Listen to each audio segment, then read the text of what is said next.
Good evening, ladies and gentlemen, and welcome to SRG Serenity Gaming Division 2 Week 4 of Wintersplit for this best of 3 series between Aries and Crater.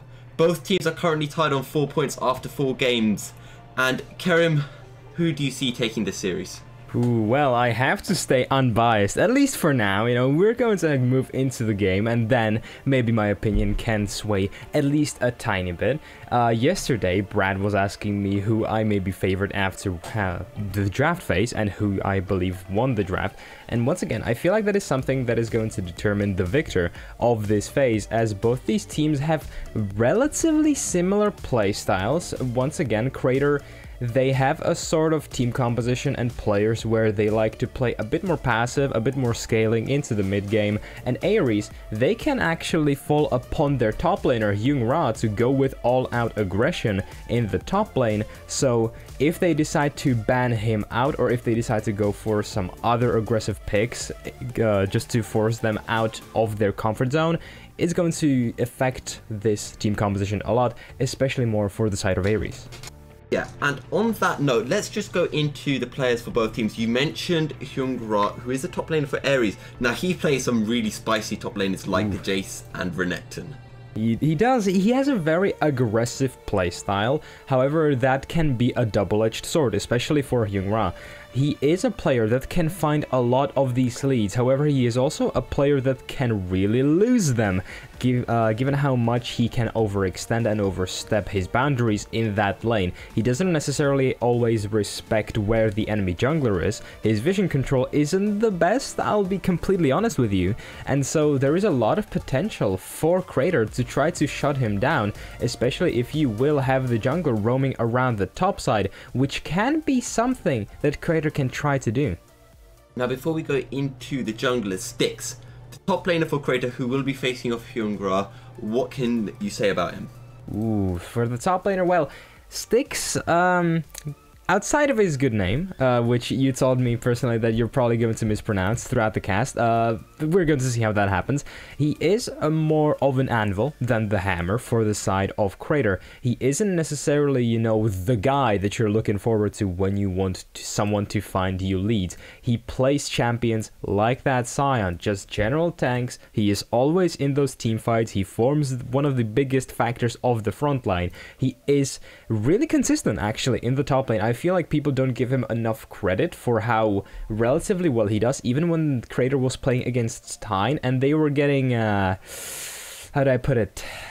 Smashed, yes, let's call it that. He didn't necessarily fall behind in the top lane, not at all, in fact, and he was one of the reasons why Crater fared better than some other teams facing Tyne. So he is a very consistent top laner, and maybe he can be once again this big stone wall that just doesn't let Young-Ra shine with these aggressive picks in that lane.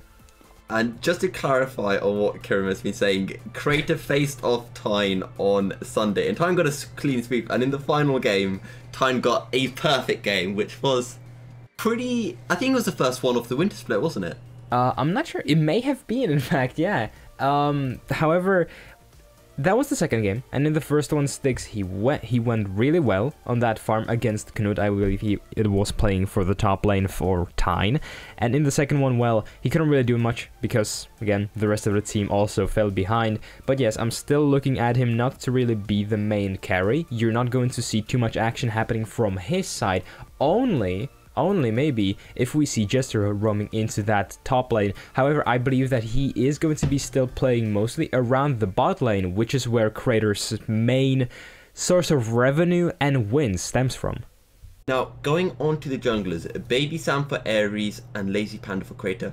Both of these guys like their Sejuani and Jarvan picks. How do you see draft going around these two champions? So how I see the draft is both of these players like playing around the more gang heavy and focused junglers. So you likely won't see too many skirmishes. You likely won't see too much jungle pressure being generated in the jungle itself. It is going to be reflected more on the lanes rather than, you know, the opposing junglers. Because, okay, if you have a Sejuani and a Zac on the other side, you know, you're not going to see a lot of 1v1s.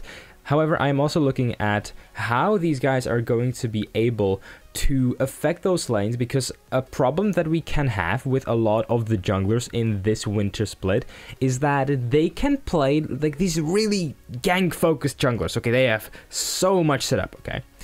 And they can't really do anything with it just because they are too passive. So once again, pathing is going to make the difference. If we see any counter jungling based on the pressure that these junglers are given from their lanes, that can be something that we can put our focus on. And once again, let's just hope that these guys can show us something, at least in the early game, because, well, 20 minutes of nothing isn't the biggest fun, let's be honest. And I've just noticed, and thanks for mentioning that in the chat as well, it turns out it's not Lazy Panda who's jungling for Crater, it's Jester. Yes. So, okay.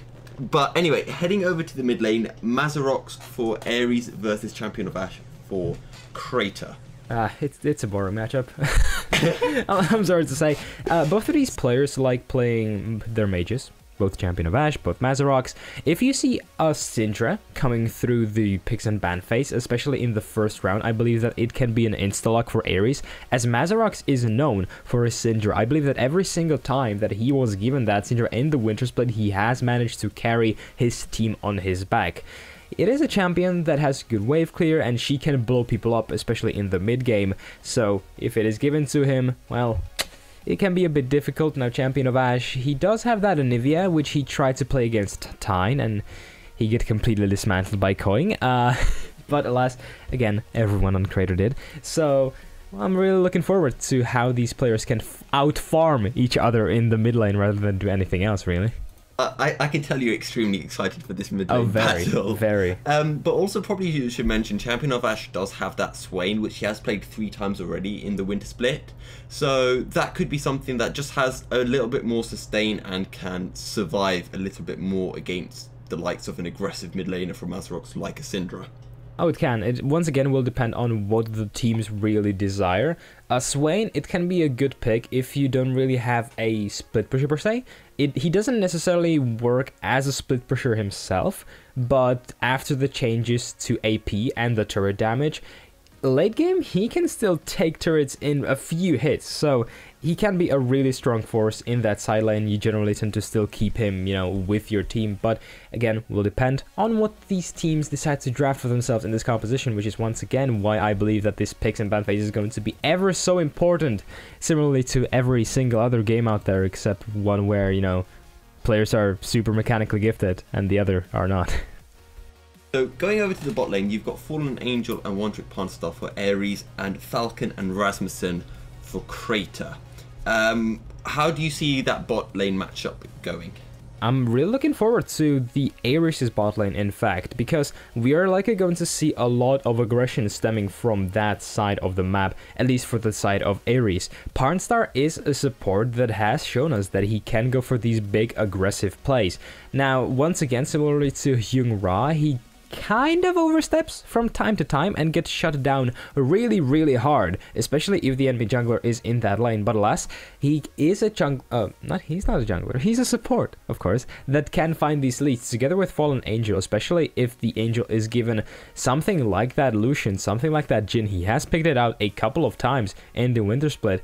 Now, they are going to be having the trouble with the Crater's bot lane because they tend to focus around that bot a lot.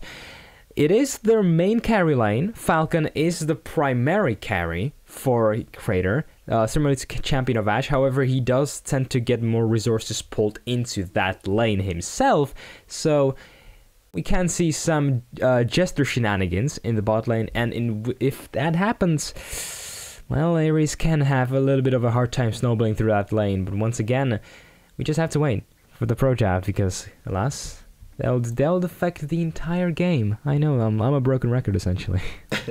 Yeah, but Falcon does have those picks that he has.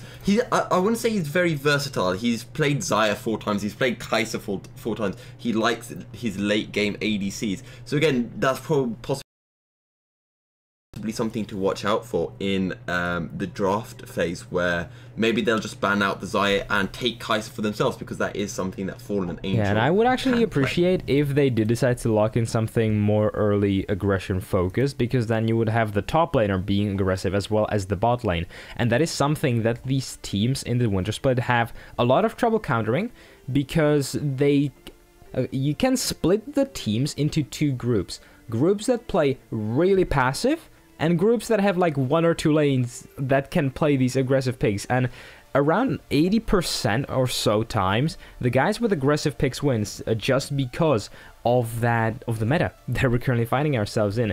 Now, sure, Fallen Angel may be willing to snowball with Illusion, however, we are seeing a 9.3 patch drop today. And there are some crit changes happening, so we'll see how they affect them, if the itemization is going to change a lot, and if it even is going to affect the laning phase, because I believe it can with the real revamp, or, well, pre-rework changes happening over to some items like that Infinity Edge. Yeah, because Infinity Edge, it's back to the old Infinity Edge. Everyone who didn't like that change, you can start dancing. I don't know, but we've practically perfectly timed this, because we are now into the pick and ban phase, as we've got a Lee Sin band out to start us off. Yeah, make sure. Well, Aries, I mentioned that both of the junglers are likely going to be focusing on something that can sway the lanes' his favor a lot, something like that. Sejuani like that. Zach, taking away that Lee Sin is telling us that Aries do want to prioritize that champion. They don't want anything that can really counter jungle too well, and Lee Sin is one of those strong picks that can definitely do that. Now, Crater, they're just focusing on the safe meta picks. Lissandra Cassiopeia taken off the board, can be banning out for both bot lane and mid lane. And Aries, well, once again, just meta bans. Come on, guys, I'm looking for some comfort. Come on. But I do like this. They've banned out Xayah, which Falcon has played many times. As Lulu is going to be first picked in for Aries. Has it been locked in yet? Yeah, it's been hovered. Oh, they're going to switch it to a Morgana, so Morgana's going to go straight in.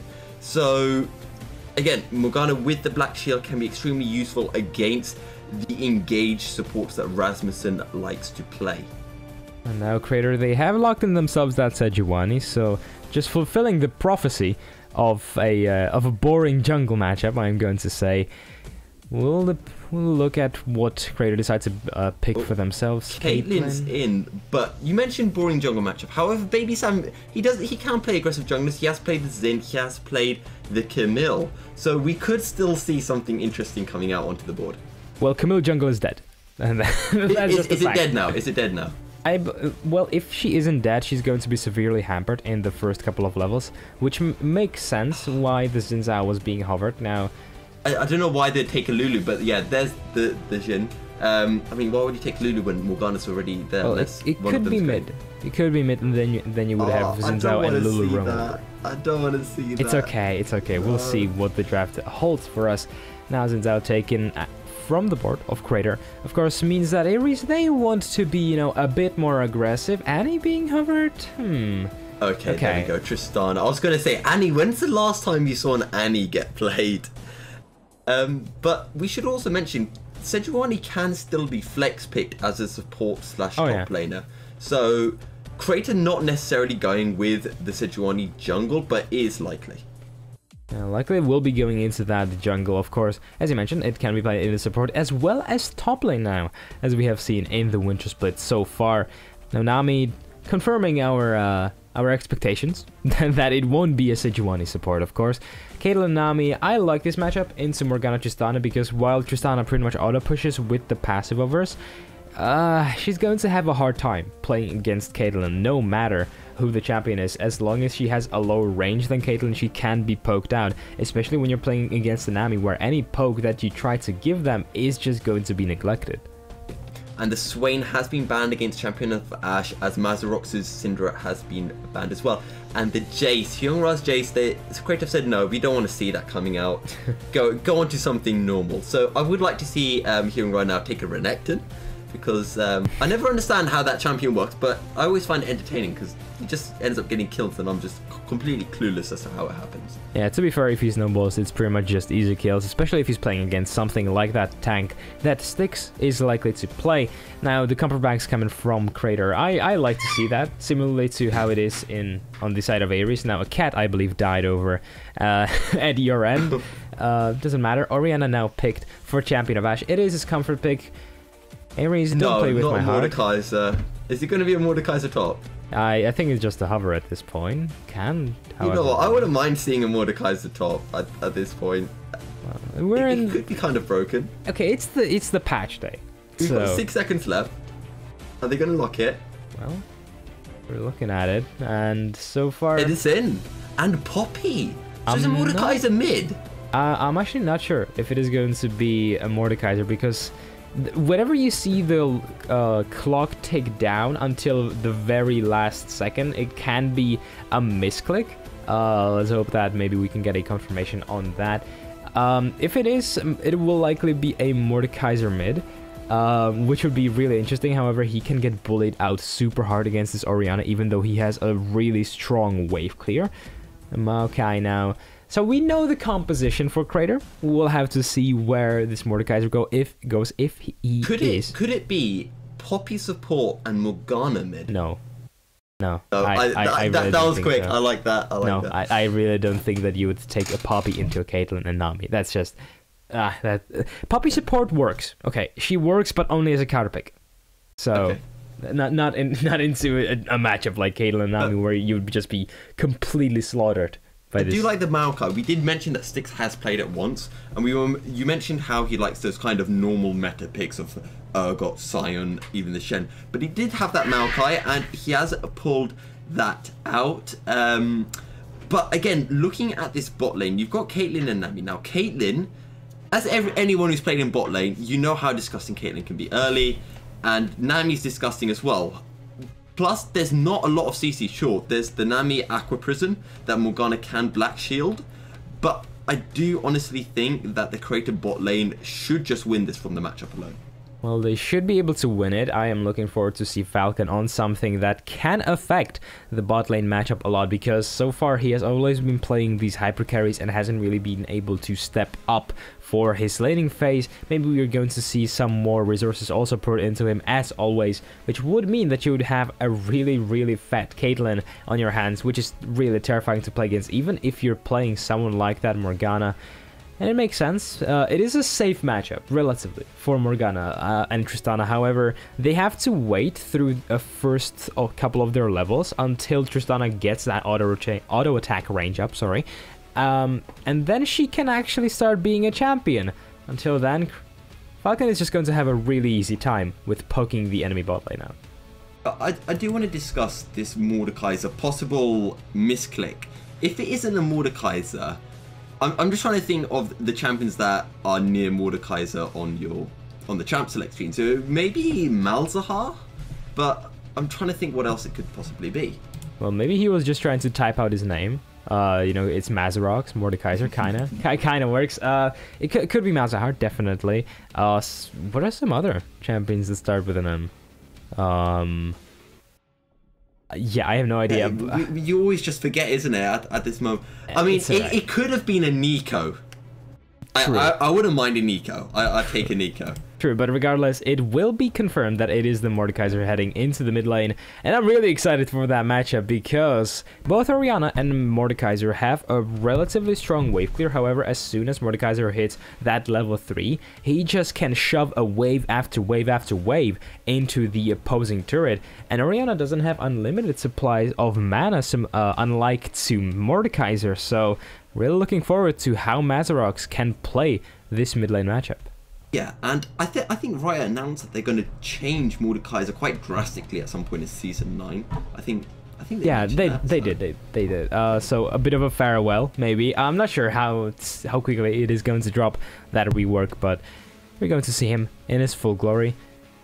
So again, considering the jungle matchup, you've got Baby Sam on the Xin Zhao and Jester on the Sejuani. And you mentioned that, again, we might see something like a Sejuani, something really passive, and that it would therefore be quite good if we could see the opposing jungler get a jungler that can counter gank, which you do have with the Xin Zhao.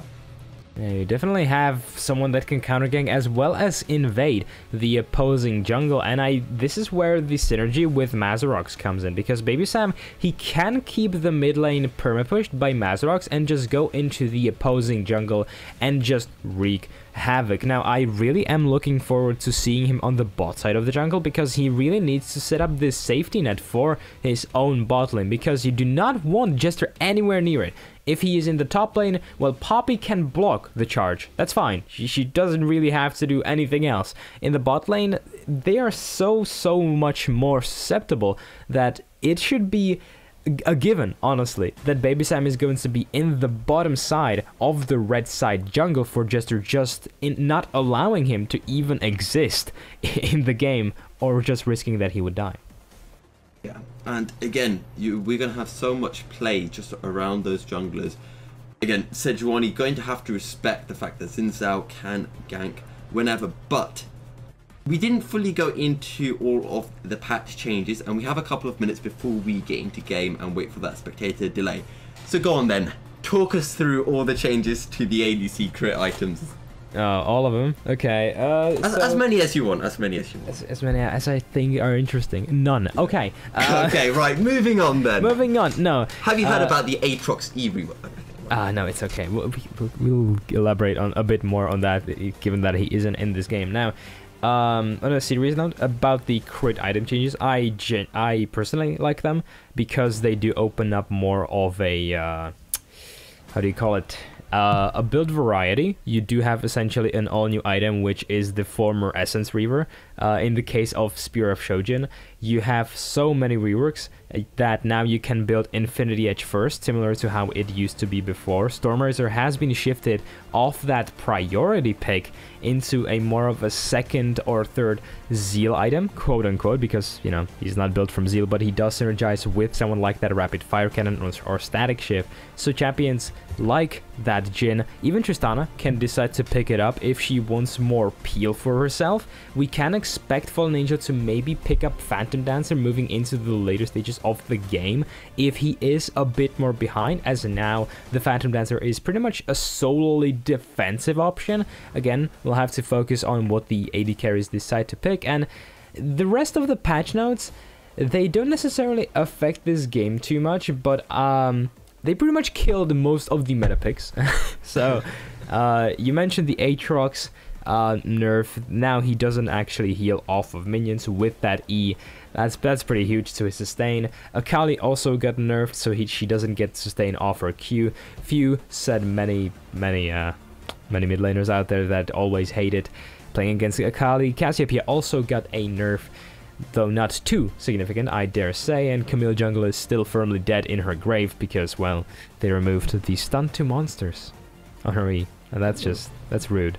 But again, I would like to mention, because Static Shift has been buffed, it now deals a bit, is it less crit, but it gives you much more attack speed, and Tristana is a champion that can build Static Shift, if I remember correctly, while Caitlyn would have usually preferred the Rapid Fire Cannon. I mean, Tristana just builds both Seal items. So that could be something that possibly favors Tristana, those patch changes. Yeah, in this case, Tristana actually got a pretty significant buff because she does build most of those Zeal items, and all Rapid Fire Cannon, Ruins Arcane, and Static Shift did receive a lower cost at the cost of reducing their critical strike chance. You will have mostly 25% on every single item now, so it will require you to build around 4 items to be able to get to 100% rather than just ending up at 90 with 3.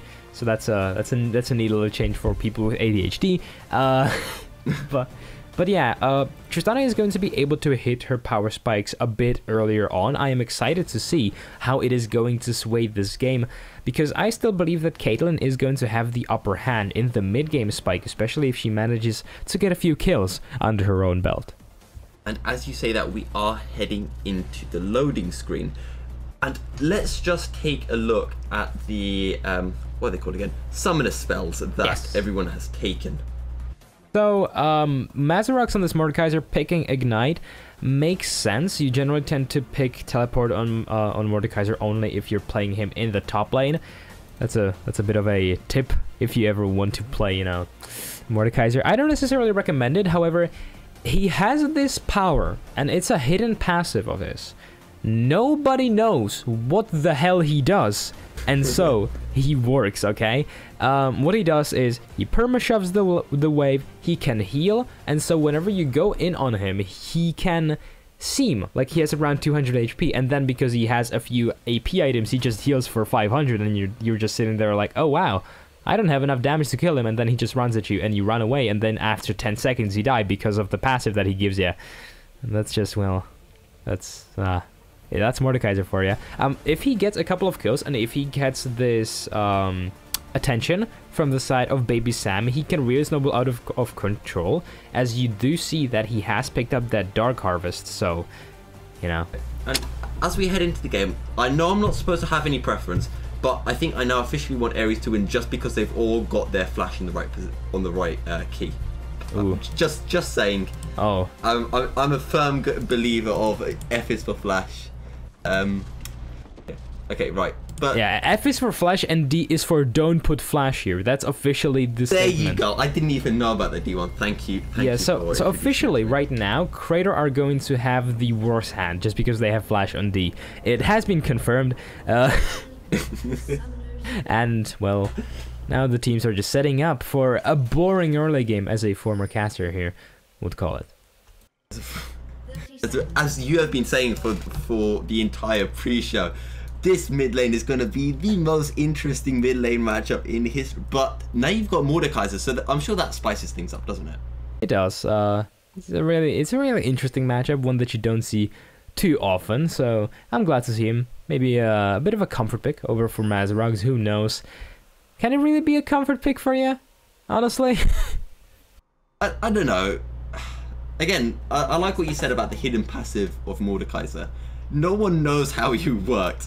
And you've always got a few champions like that who you never know how they work. Mordekaiser, Yorick. So yeah, Yorick. If you main them, that's always good. As look at the mage supports having a little bit of an argy-bargy. And I think that Nami comes out. Have you never heard of that term? No. It's like they're having an argy-bargy. So it's like a little argument. But the Nami comes out on top, as Namis generally do. I have genuinely never heard that. Honestly. I am going to use it every single fight. I'm going to be like, and the teams are having an argy-bargy. No, okay. I refuse. I refuse, honestly. So, so far the lanes are going pretty much as we expected them. Of course, you cannot really get a lane to go bad in the first 2 minutes. Now, Baby Sam, he was in the mid lane, just making sure that Mazarox doesn't get poked too hard by this Orianna. So far, he's been doing a good job at dodging the ball. Of course, he is still a melee champion, so he can get poked to oblivion by Champion of Ash, who is now getting the upper hand at him, at least in the case of pushing department, just because he doesn't really have too much AP to push out the waves, at least just yet. Yeah, so again, have to wait, as you mentioned, Mazarox to hit level 3 before you can start doing something. But there you go, you've got the Xin, he's already going for that counter jungling, but Champion of Ash, aware of it, and has tried to rotate to, I don't know, counter the counter, you could say. Yeah, look where Baby Sam is currently sitting. He is on that blue buff, taking it away from Sejuani. He's setting up that vertical jungling now. He may be in a world of hurt, though. Yeah, Rasmussen's here. Can he get off the Aqua Prison? Baby Sam falls to flash. He will have the blast cone to get away, and Mazarox is there. But while all of that's happening, Jess is like, oh, I know you're going to be invading my jungle, so I'll just invade your jungle. Thank you very much. Yeah, and this is exactly what I talked about when I mentioned the vertical jungling that Baby Sam is going to want to set up. When you looked at where Jester was, he was in the top side for the entirety of the first 3 minutes, and while Sejuani doesn't necessarily come online until she hits that level 6, until she gets the access to the Glacial Prison, she could still be a pretty big impact on the bot lane even before she gets that ultimate, and now, well, Jester is once again going into the top lane, so that just relieves so much pressure off of the bot side of Aries. Yeah, and I do like what you're mentioning about this whole level 6 of Jester. She is so strong once she has her 6. And again, Baby Sam, if you're playing on the Xin Zhao, you want to try and get as much of that early advantage as possible. But where do you focus right now? Okay, sure, you've got Crater have pushed in. So Falcon has frozen this wave really well. So possibly we could see Jester gank there. We'll be definitely seeing that. Jester is still sitting around this top lane. However, Humura does have access to that steadfast presence. He doesn't know that he's there, and he doesn't have the W now. Yeah, so Jester is going to come in. Can he get off the Arctic Assault? Yes, he does get one stack. One more hit will get the CC off, and First Blood will go over to Jester. Very cleanly played from Crater. And a very Humura thing to do, I'm going to call it. I mentioned that he doesn't really keep his vision control too healthy in the top side river, and it definitely bit him in the rear for this one. He has purchased 2 control wards as a result of that. That is a lesson to be learned, definitely. As now in the bot lane, Falcon and Rasmussen are actually getting pushed in by Fallen Angel. I was definitely thinking that Caitlyn would have more priority, especially this early on in the lane. Yeah, I would have thought so too. I would have thought so too, because Nami's just, I don't know, I feel like Nami's just disgusting, but we're having a bit of a fight between Jester and Mazarox around that Scuttle Crab. Can he get the CC? He does. Oriana turning up, but I think that Mazarox will be able to get away. Is not forced to burn his flash. Yeah, he does keep the access to that. And in the bot lane, Rasmussen gets off the Aqua Prison, but then Baby Sam turns up. The Dark Binding lands onto Falcon, and Fallen Angel will pick up an easy kill. And a really great CC chain happening from the side of Aries, perfectly binding the Dark Binding as well as the knockup from the Xin Zhao's Q. Now Mazarox once again in the mid lane is forced to burn that flash. Well, that is a flashless Mordekaiser. Good thing that he saved it though. Because, well, that could have been a very sad little Mordekaiser. Yeah, but again, successful gank. Why am I getting so tongue-tied today? It's okay. Anyway, a successful gank from Jester, as it now Mazarox and Baby Sam trying to collapse on Jester. Baby Sam can't get off the 3rd hit knock-up, so he's going to back off. As Falcon's turning up now, so good rotation from the bot lane. Jester very low. They will get the CC. Baby Sam ever so low. Rasmussen will pick up the kill with Tidecaller's Blessing, and it's a double kill going over to Rasmussen. Well, definitely an overextension happening from the side of Aries. Mazarox still had access to his ulti and ignite, so Jester could have definitely had fallen there. A bit unfortunate. Now they do give 2 kills over to the bot side of Crater, but luckily for them, they are sitting on Rasmussen, which isn't the biggest carry, let's say, unless you're building AP Nami. Which, I mean, we do have Mordekaiser. Don't cast the cursor. Don't cast the cursor. No, okay. Let's just go away from the aspect of AP Nami. And I mean, she can build the Ardent Sensor or something a little bit earlier. I mean, it was a thing, wasn't it, last year, where you'd give your kills over to the support just so that they can build Ardent Sensor quicker. That's true. That's very true, actually. Yeah, the Ardent meta was one of the most fun things. That was 2 years ago, actually. Wow. 2 years. Yeah, it was more fun. It was more fun than having AP champions in the bot lane playing as the ADC. Okay, that was so much fun. That was so much fun casting. So honestly, come on. I mean, it's the reason why I got into League of Legends, wasn't it? Good. Okay. Moving on. We're seeing some CS discrepancies now being built as Fallen Angel is keeping a very healthy lead. Almost 10 CS up over Falcon. Just so much dominance, and I believe that it is One Trick Parnstar to thank on the side of bot lane, just making sure that the bot lane of the bot lane of Crater, yes, are unable to really do anything, get any engage, and CC down. Oh, and mid lane Mazarox will get ulted by Champion of Ash. Mazarox so low, can they get the kill? Yes, Jester will pick up the kill, and Champion of Ash will get the protect off to stop Baby Sam getting off any damage. And Mazarox could have turned and just run away under his own turret, but alas, he thought that he had the damage to take at least someone down. He survived for so long just with that shield off of his W, I believe it is. And, well, as such, he almost managed to get the perfect turnaround. He was unable, but you know. Baby Sam just a little bit too slow to lane, also doesn't exactly have the most mana at the minute, so didn't have the opportunity to really turn for Aries. Yeah, so nothing happening there, at least just yet. Now, so far, this game has been going... Sticks might get collapsed on here around the blue buff. Pushes Baby Sam away. Baby Sam will smite the blue buff to get the HP back, but they're not going to chase the Maokai. And at this point, you don't really have to chase that Maokai, but you have to do something. If you're Baby Sam right now, you are playing that Zhao, you are relying on that strong early game.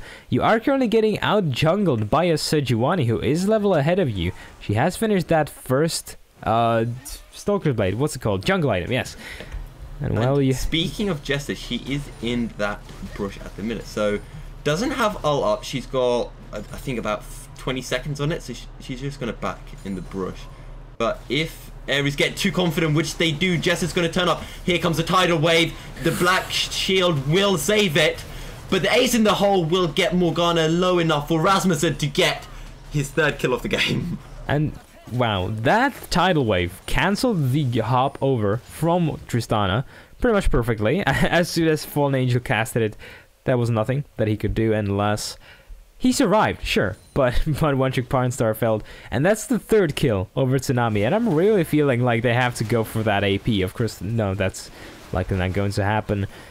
But well, a 3k gold lead now for the side of Crater, and it's going really well for them so far. Is Mordekaiser going to try to steal this? Baby Sam will go, and it's going to be a smite battle, and Aries will win the smite battle, but will pay with their life. The Baby Sam managed to steal it, of course, good on him, good on him. He did get the first Ocean Drake, which isn't something that you necessarily want to, you know, pay your life for with, but alas, at least some sort of gold contribution going over into the pockets of Pocket Sam definitely will help him out in a bit of the long run. And so far, I have to say, I have been a bit unimpressed with how Baby Sam has been playing. He has had the right idea at the beginning, which was to invade Jester, but he didn't have enough pressure from the bot lane that I thought that he was going to have. So it's a bit of a team mistake rather than just his own. And so he hasn't been really able to affect either of his lanes so far. Right, and Champion of Ash has been given the blue buff, so expect Champion of Ash just to be pushing in that wave to try and counter the Mordekaiser shove, which you alluded to earlier on in the pre-show. Yeah, that blue buff is definitely going to help her out. Now, what you're seeing is that both of these champions have relatively even wave clear, and that is something that we see a lot from Mordekaiser. Why he is constantly under the enemy's turret is because, well, top laners don't necessarily have the best of wave clear. However, when you're playing against someone like Orianna, you see that she is constantly running low on mana, so this blue buff, as you mentioned, is going to help her out quite a bit. And so Mazarox is just getting chunked down and now pushed himself under his own turret. And again, you mentioned the CS differences earlier on. Tristana still has that CS, but Falcon doesn't have any kills. I wonder what's going on in their comms. Just Falcon saying, give me a kill, Rasmussen stealing my kills every single time. Yeah, I feel like they definitely want to get something, but alas, it's always Rasmussen that is at the end of that receiving stick for those kills. He's always near the enemies as soon as they're low HP. And Jester in the mid lane, will they engage onto Rasmussen? The shockwave comes through from Champion of Ash, and it will pick up the kill. Baby Sam nowhere near to get off a counter gank. He is in the bot lane though. 7 kills now on the side of Crater, and normally I would be really happy for how Crater are managing to play this early game. They are definitely finding the opportunities, they're definitely finding the ganks, but those kills aren't on your carries. None of them are on Falcon, none of them are on Champion of Ash. They're all on Jester and Rasmussen. And oh, and here comes the engage. Falcon flashes, a tidal wave will come through. Falcon will just avoid the dark binding, and they will escape with their lives. Yeah, really wonderful Aqua Prison there coming from Rasmussen. 3-man stunned up with it. Of course, it wasn't the thing that managed to disengage the entire fight. That would be the tidal wave. I enjoyed ability names, and in the end, Crater, they do escape with their lives as Mazarox tries to reclaim some of his former glory in that mid lane, but now Hyungra is roaming over on this Poppy. And the mid lane turret is really, really low. So one more wave could see first turret going over to the side of Crater, and you have to start thinking now, how many more kills do Crater need to get for this game to really snowball in their favor? well, they don't necessarily have to wait at all at this point. Champion of Ash has finished up that Luden's Echo as soon as Falcon manages to finish his first item, which from the looks of things is going to be actually the Infinity Edge, I believe. Oh, and the Glacial Prism will miss on Mazrox, but the Shockwave doesn't, and Champion of Ash will take the kill in the mid lane. Yeah, once again, a nice gang. Jester has been paying a lot of attention to the mid lane now. Taking this turret while tanking, it may not be the smartest move, as that turret deals a significant amount of damage. And they're going to try to turn now on Baby Sam. The stacks are on him. He does get CC'd. The ultimate has been burned. Baby Sam will die from the red buff of Jester. And Champion of Ash goes flying away from the mid lane as well. The first kill officially sitting on his hands. Now, of course, he has finished that Luden's Echo just because of the turret platings that he was able to pick up. And now the things can go really snowbally from here. Crater, they still really want an early kill coming over on the side of Falcon, as the CS discrepancy in the bot lane has been nullified. But now they can start grouping, they can start moving with Champion of Ash. We've seen it in the mid lane, because Aries, they just keep on overextending in the mid lane. First it was Mazrox, then it was Baby Sam, and suddenly 2 kills. That's a lot of gold coming into the pockets of Crater. One thing I would like to mention, as Falcon beautifully with some very nice footwork dodges the Dark Binding in the bot lane, is we mentioned in the pre-show how Baby Sam, he's picked the Xin Zhao to counter jungle. But I feel like how the number of kills that have gone over to the Sejuani, who's now 503, has just shown how much that has actually failed. Because if you're trying to counter jungle someone, you don't want that jungler to be 503 while you're 031. And once again, he didn't necessarily get enough pressure from the lanes of this, and he wasn't able to do too much with it. He tried to set up the proper vertical jungling, but alas, he just got countered so damn hard. Now Mazrox, look in the mid lane. Yeah. Yes, does he have the Glacial Prism? He will in just a couple of seconds, but they won't need to use it. Champion of Ash has been ignited, but it's not going to be enough, and the kill will go over to the Orianna. Well, Mazrox has finished that Rylai's Crystal Scepter. Sorry, that's a mouthful. But he is 0-5. Luckily for him, he is still keeping up with the CS tidal wave relatively in well. the bot lane. The Glacial Prism will miss it, Panstar, as he goes golden, but they will pick up the kill anyway. 3-on-1 as Fallen Angel tries to poke in the backline, but it's not going to be enough. And at this point, Fallen Angel just sort of has to give that turret up, as he can get dove here, but he does have Baby Sam there to alleviate some of the pressure. Yeah. And you do have to be careful of Baby Sam engaging on someone behind you with a dash and then ulting you backwards into the enemy turret. And that can definitely happen. The Fallen Angel does have that flash available, but now flash may not help him in trying to steal this another Ocean Drake from the pockets of Crater. Of course, it would be their first Drake, technically. That is going to be a very easy one. As in the meanwhile, in the top lane, Styx is just able to push this turret. And Hero Horizon using his teleport. That is peculiar, given how low that turret is right now.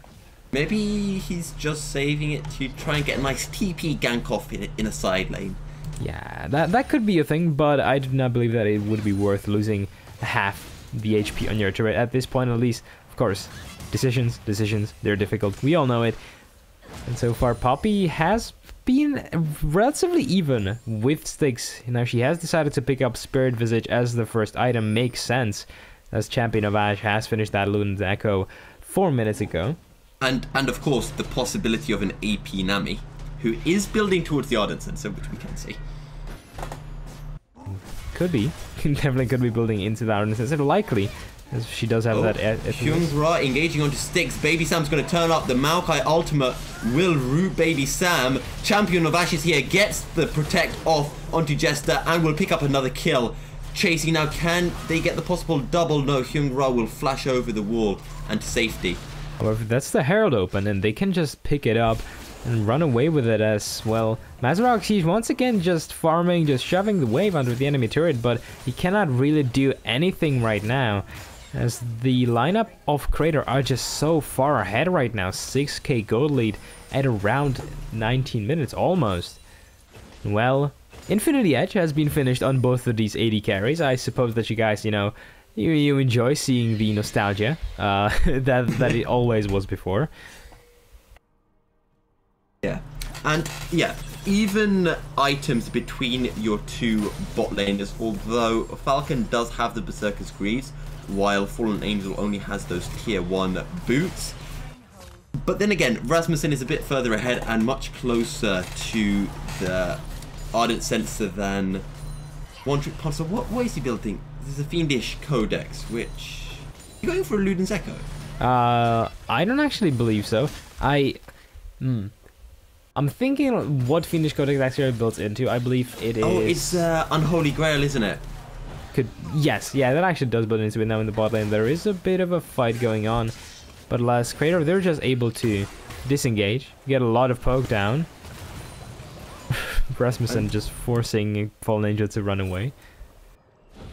But at the minute, again, we mentioned that 6k gold lead over to the side of Crater. 1 Drake each. But what do you do now if you are Aries to try and get back into this game?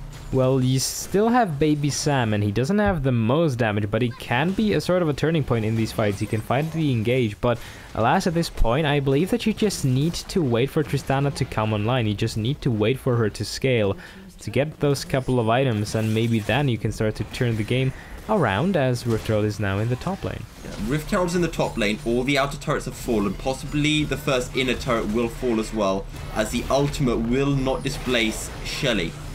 And Fallen Angel's going to leap straight into the backline. Can he get the damage off onto Jester? The command shockwave will land onto Mazarox and Baby Sam. Baby Sam will flash to avoid the knock-up. And Styx is trying to front line now. It will allow Champion of Ash and Jester to escape. But the Dark Binding from Panstar. What a flash Q.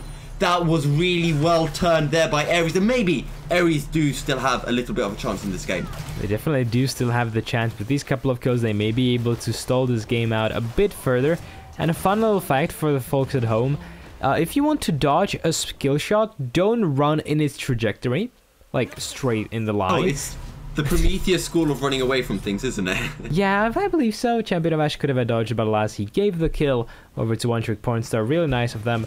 Now, Fallen Angel was in the front line of that fight for the entire first couple of minutes, which was questionable, but alas, it sort of worked out for them. Now, the gold lead still isn't too great for them, as in the bot lane, Rasmussen and Falcon were able to just split the lane and take the inhibitor turret, and now an even bigger gold lead than it was before. We should probably mention that that was a close fight. I mean, Crater possibly could have come away with more kills than that, and that was a 3v5. Because, as you mentioned, Falcon Rasmussen in the side lane, and they did get that inhibitor turret. They did get that split push going, of course. So, once again, just opening up the map a whole lot more. The Drakes will still be spawning the Cloud one now. Spawning for the side of Crater, as they are immediately on that objective. Now, Baron has, of course, been spawned, and both of these teams are vying for that nice little vision control around it. Really even, I'm going to say, as neither of the teams is just putting enough players there to really divert their efforts too much to actually secure it. Now, I want to take a look quickly at some of the items, because Jester on the Sejuani has gone for the Gargoyle Stoneplate, but interestingly, Falcon has opted for a Phantom Dancer. Would that suggest to you that she's going to focus on split pushing, perhaps? I don't think that a split pushing Caitlyn is something that she necessarily want. This pickup is a bit puzzling to me, as I would maybe opt into something like that Rapid Fire Cannon. Maybe even a Ronin's Hurricane would be better in this case. You want more damage, not more defensive options. You do have the strong front line in the case of Styx, Jester, and technically even Rasmussen, if he wants to sacrifice himself for you. So I'm really not sure what the intention was behind that Phantom Dancer. And Aries currently being sieged under their own turret as the shockwave lands, and Jester with the Glacial Prison will pick up a kill onto Panstar. That's unfortunate, really. And once again, Aries have just been overextending this entire game thus far, just giving picks over to the pockets of Crater. They are now pushing the mid lane, and in the top lane as well. Styx is going to have the top lane wave coming back in a few seconds. Oh, and the ult from Poppy will miss Sejuani. Tidal Wave will be burnt from Rasmussen just as a quick disengage. but they're pushing in the top lane at the minute. Styx and Jester will take the inner turret. And that is once again just opening up the map a whole lot more. Now Baron has been spawned, so it is going to be playing into the cards of Crater even more than it was before. The vision control on that objective is absolutely huge, and now Crater, they can maybe look to take this mid lane turret, as that range of that Caitlyn is just so huge in every single siege. They have so much sieging potential, Crater do, and even with the Tristana and the Xin Zhao, and Mordekaiser, they cannot clear the waves fast enough. As Pawn starts taking really low, the ace in the hole will be stopped as Hyungra flashes to intercept it. But he is forced to flash, and that is a really big engage tool now out of the hands of the side of Aries. They're just getting pushed in. They cannot do anything as perfectly split by the side of Crater. They're just going to take this inhibitor. No contestation even. And the route to Baron and maybe the inhibitor turret on top lane also lays open. And they are rotating to that top lane top lane turret. Hyungra are going to be aggressive, just trying to clear the waves as champion of Ashe, Rasmussen and Falcon will just poke down the front line of Aries. They're just poking them down. They do have the superior range in the case of Orianna and Caitlyn. And the side of Aries, they cannot even get close to the minion wave right now, which is why you're seeing them just lose these objectives, and they have to sort of force a fight, which is something that would be playing into the cards of Aries, into the hands of Crater as well. Now here we go. Baby Sam's going in. He will use the ultimate. Tidal wave comes through. It's a 3-man knockup. The shockwave is a 4-man, and then the glacial prison will clean out the fight, and this is gonna be game 1 going over to Crater. So at least they went out with a boom rather than just a poof. You know, that's a silver lining for the story of Aries, at least for this first game. They just fell apart completely, both in the mid lane and in the bot lane. They weren't able to set up the conditions for Baby Sam to really be able to, well, do anything. Alas, the draft maybe just handicapped them a lot, especially in that bot lane, and in the end, it was really Jester who shined in this game, just setting up so many kills. Not really for the lanes, but just putting the enemy laners so far behind, even though the CS discrepancies are pretty much not. Can I just say that that was the most beautiful wombo combo I have seen in a long time. It was really beautiful. Yeah, that's when you have a team fighting comp, you know, and you have so many of these displacement ultimates on your side. Of course, the shockwave as well as the glacial prison and the tidal wave were really beautiful. And in the end, I would say that Crater take a very deserved win, because there was nothing that Aries really did. Yeah, and before we do head into a break, what do you think Aries should do differently if they want to try to take this to game 3? Well, get a more proactive bot lane. That's the first. If you want Baby Sam to really be able to do anything, you have to have a lane that is going to be definitely pushing. You didn't have that, and as such, Baby Sam couldn't do anything. Either that or swap him out on something that doesn't necessarily need to get ahead. Something like that Sejuani, maybe J4, maybe even a Zac. Give him something that he can be useful on, rather than just him running around the map with no purpose at all and just giving away kills. Yeah, and Mazarox as well. The Mordekaiser pick didn't exactly work out, did it? Yeah, it definitely didn't. He just got poked out and shoved under his own wave and under his own turret. And once again, there was nothing that he could do, just because the level 1 is so much stronger on Orianna rather than Mordekaiser. Maybe we'll see him top lane. Who knows? Once again, we just have to see a little bit of adapting from the side of Aries if they really want to do anything in the second game. Yeah, but that has been game 1, and Crater have taken the win. Join us. We will be heading into a short break, so join us in a few minutes as we will wait to see if Crater can take a 2-0 clean sweep against Aries.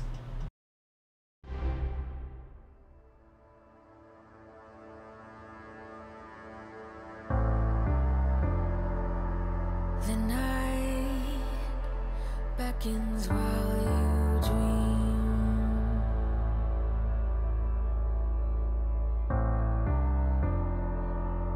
A life never lives in peace.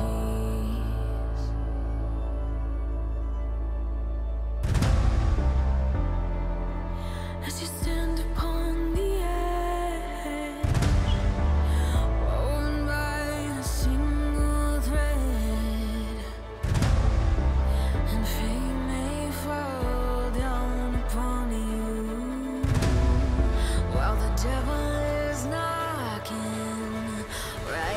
your door.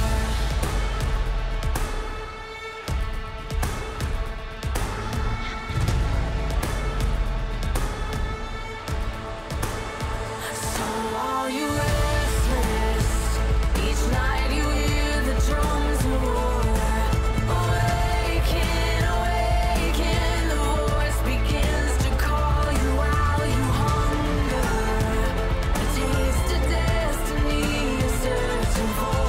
Awaken, awaken, the fight is at your door. Take up the cause.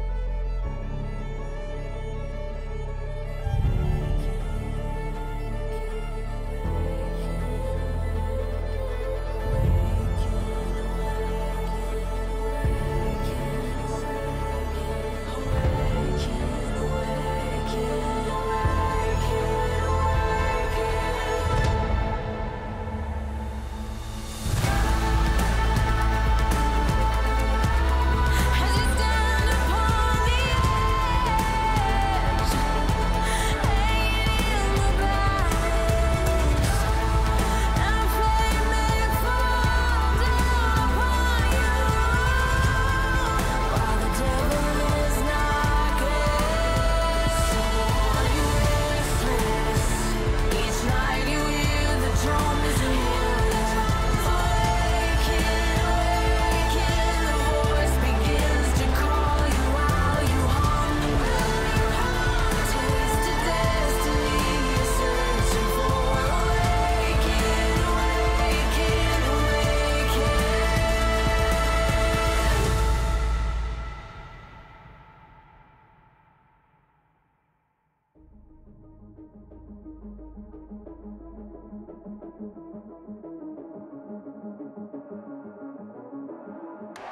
Welcome to the world, no heroes and villains. Welcome to the war, we've only begun. So pick up your weapon and face it. There's blood on the ground, go and take it.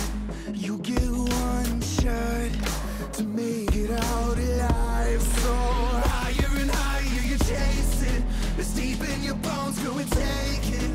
This is your moment, now is your time. So prove yourself and rise, rise. Make them remember you. Push through heaven. Rise, rise. They will remember you. Welcome to the climb up, reach for the summit. Visions brave the one false, stare bleed the end. So higher and higher you're chasing. It's deep in your blood, go and take it. This is your moment. Take to the skies, go.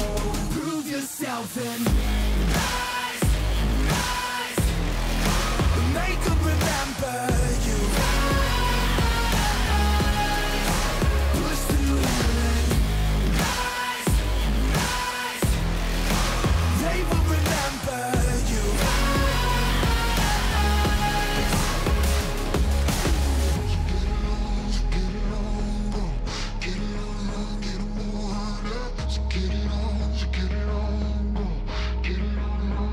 It is you fight among the dead, beneath the dirt.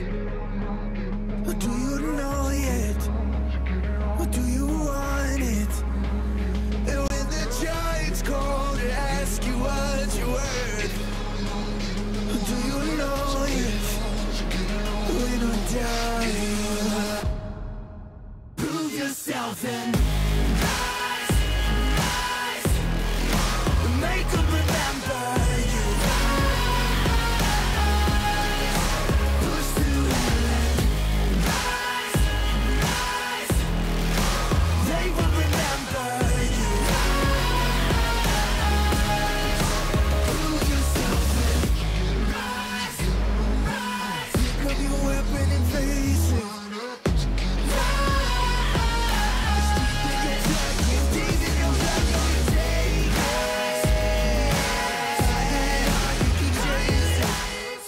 evening, ladies and gentlemen, and welcome back to this best of three between Aries and Crater. Crater picked up game one rather convincingly, and Kerim, what do Aries need to do differently? Well, Aries, they just need to not mispick Mordekaiser.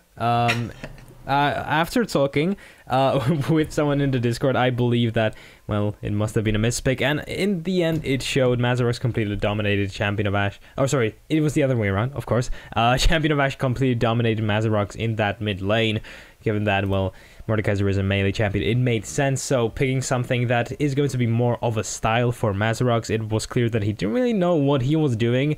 He didn't precisely know his damage on that champion, so similarly to that, they need to draft themselves a more proactive composition if they want to have Baby Sam on something like that Xin Zhao, something aggressive, or they just can go for scaling. They can go with something like that Tristana Morgana bot lane, but if they want to do that, they need to put Baby Sam on something like a Zac, like that Sejuani. Just make sure that he can be useful without needing to get ahead, because he really didn't have the prerequisites to do so in the first game. You mentioned before we headed into the break that you would like to see the bot lane for Aries play a bit more aggressive, a bit more proactive. Would you expect Fallen Angel to, instead of taking something like that Tristana, to maybe go for the Lucian?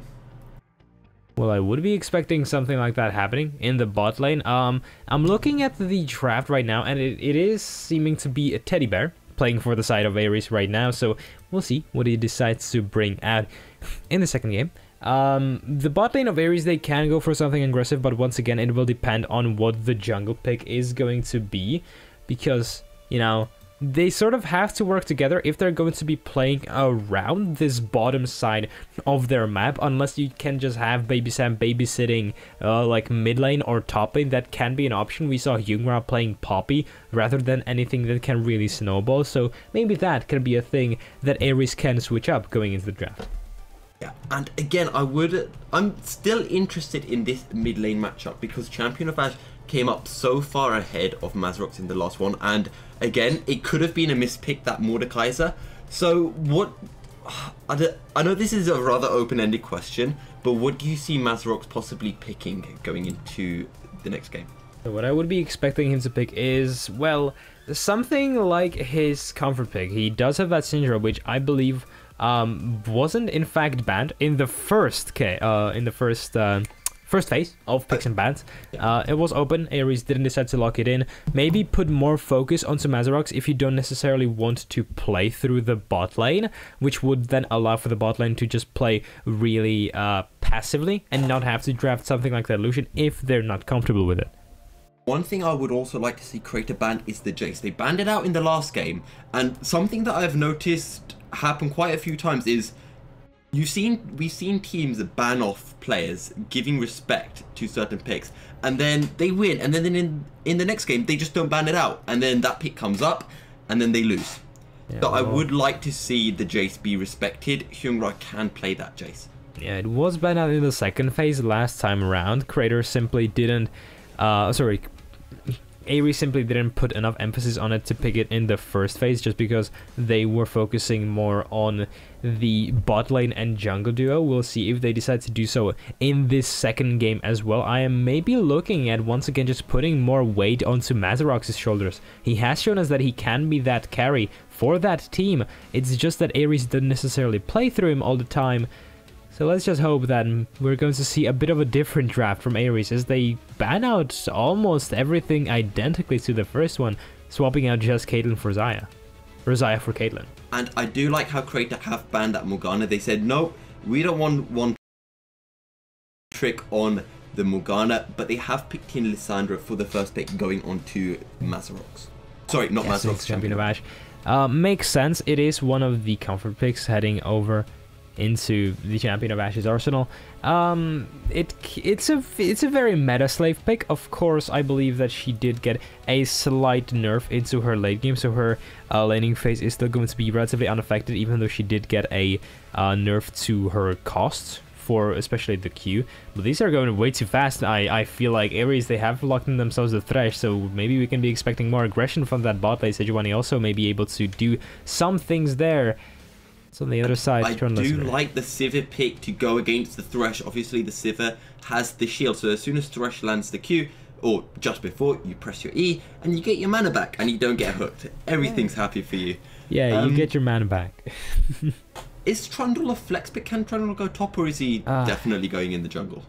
So I would say that he is a relatively a flex pick. You don't necessarily see him too often. However, given that Sejuani has been rising in prominence, it is a very strong pick into her because you can counter jungle her and you can 1v1 her really well. So I do believe that it is going to be going into the jungle, and in this case we may just once again see the jungler trying to counter the opposing one, except this time it will be Jester that is going to be in the aggressor side of the coin. Does that make sense? Most likely not. And it will be Baby Sam on the receiving end. And once again, Aries, they are just drafting themselves what I sort of suggested, a relatively passive bot lane with a lot of setup in the jungle, and it's just up to them how to round out the rest of the composition. Once again, I'm looking at something aggressive for the top lane, Renekton or Aatrox maybe. There's the Vel'Koz. We know that Champion of Ash, sorry, not Champion of Ash, Mazrox, he has played the Vel'Koz once or twice. I think he's played it once in Wintersplit so far, and it did work out fairly well for him. So I do like that pick. It's aggressive, and it's a fun champ, isn't it, to cast on? It is a fun champion. It doesn't necessarily have to be always aggressive. It can have really good poke and can have really good wave clear. However, you can run into some mana issues, and he is really susceptible to ganks. Now, luckily, for the side of Mazrox, he isn't going to be too terrified of the opposing jungler entering his lane, as it is Trundle. And of course, Vel'Koz is likely going to be forced to take that cleanse, especially against the Lissandra, because you still do have a lot of setup in that lane. But just from the perspective of fearing the jungler, he's going to have a relatively easy time, and he can be able to just push this Lissandra on her turret and deny her being able to help out Jester with some of the jungle pressure. And I do like the Nami pick, as Kennen is it will be locked in for Aries. So I do like this. Kratos have stuck with the Nami and Maokai. They said, look, Maokai 6 was really good on it. Let's keep him on it. Rasmussen was good on the Nami. Let's keep him on it. And I also think Nami counters Thresh somewhat. So I do like those picks from Kratos. Also Aries. Okay, Kennen. It's a fun champ. So I'm kind of interested to see how that will work out for them in the top lane. Yeah, it is the first time that we are going to see Hyung Ra on this champion. He can go AD or AP depending on what he wants. He is going to be able to bully this Maokai out a bit just with the poke alone. I am looking at how this inherent sustain is going to help Maokai through this laning phase, if it is going to be enough to withstand the sheer amount of shurikens that are going to be thrown at him by this angry squirrel in a costume. Well, the top lane, it can go really explosive, especially as soon as Baby Sam enters that lane. Together with Hyung Ra, he can set up a lot of kills, and if you know something about Kennen, is that if he gets a couple of kills early and he's building AP, he is going to be able to blow someone up. Also, I feel like you've disrespected Kennen somewhat by saying he's an angry squirrel in costume. He is an angry ninja squirrel, alright? So... what are ninjas? Oh, they're just people in a costume, okay? But then so's any... okay, right. Anyway, back to League. I'm going to move from there as if that never... Okay, right.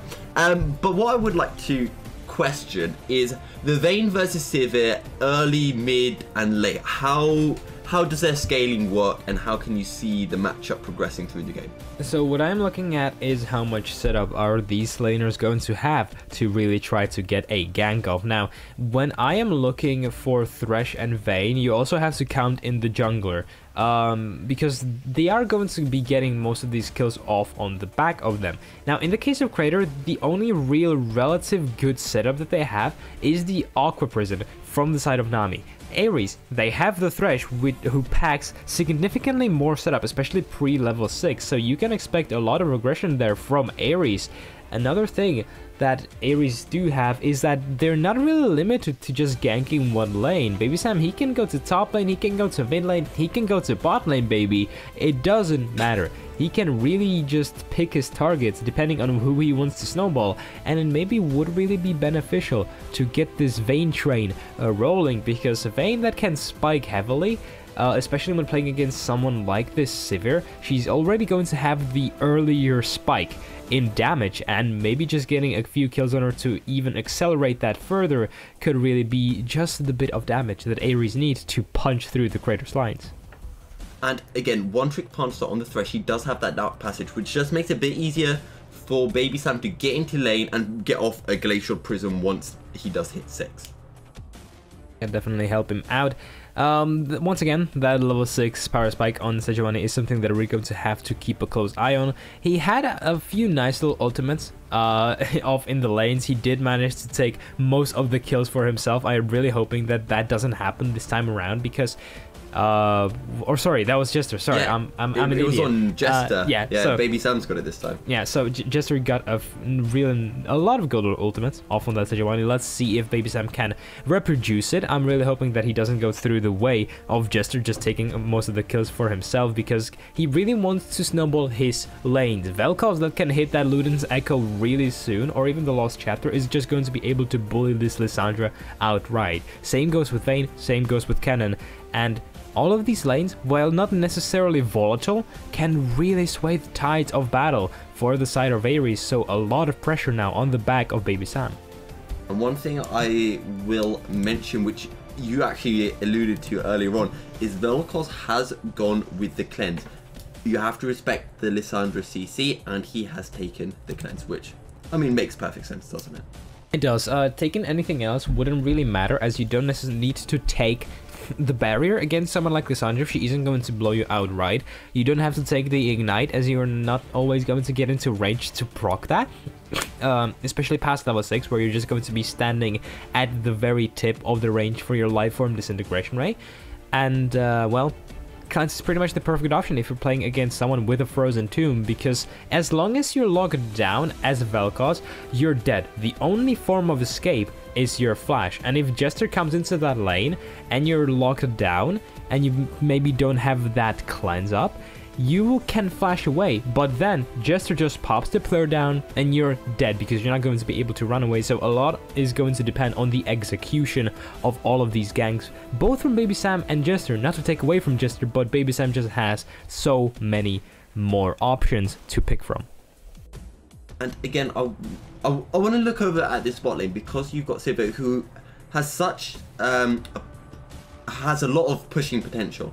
So will we be expecting to see Falcon shoving in that wave, and then possibly see Rasmussen rotate to mid? Again, you mentioned how Vel'Koz doesn't have that maneuverability, so if Rasmussen turned up with an Aqua Prison, I mean, that's just going to help Champion of Ash and just to pick up a kill.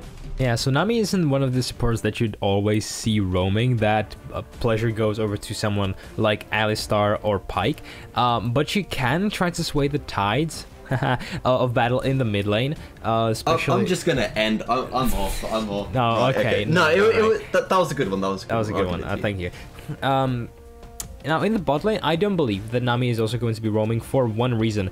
Sivir, she does have that spell shield. That's sure, she does. However, she doesn't have any mobility, and she can definitely block one death sentence from Thresh, but she cannot block any succeeding crowd control from both Vayne and Thresh. So she's going to be really vulnerable. She doesn't have any mobility to run away.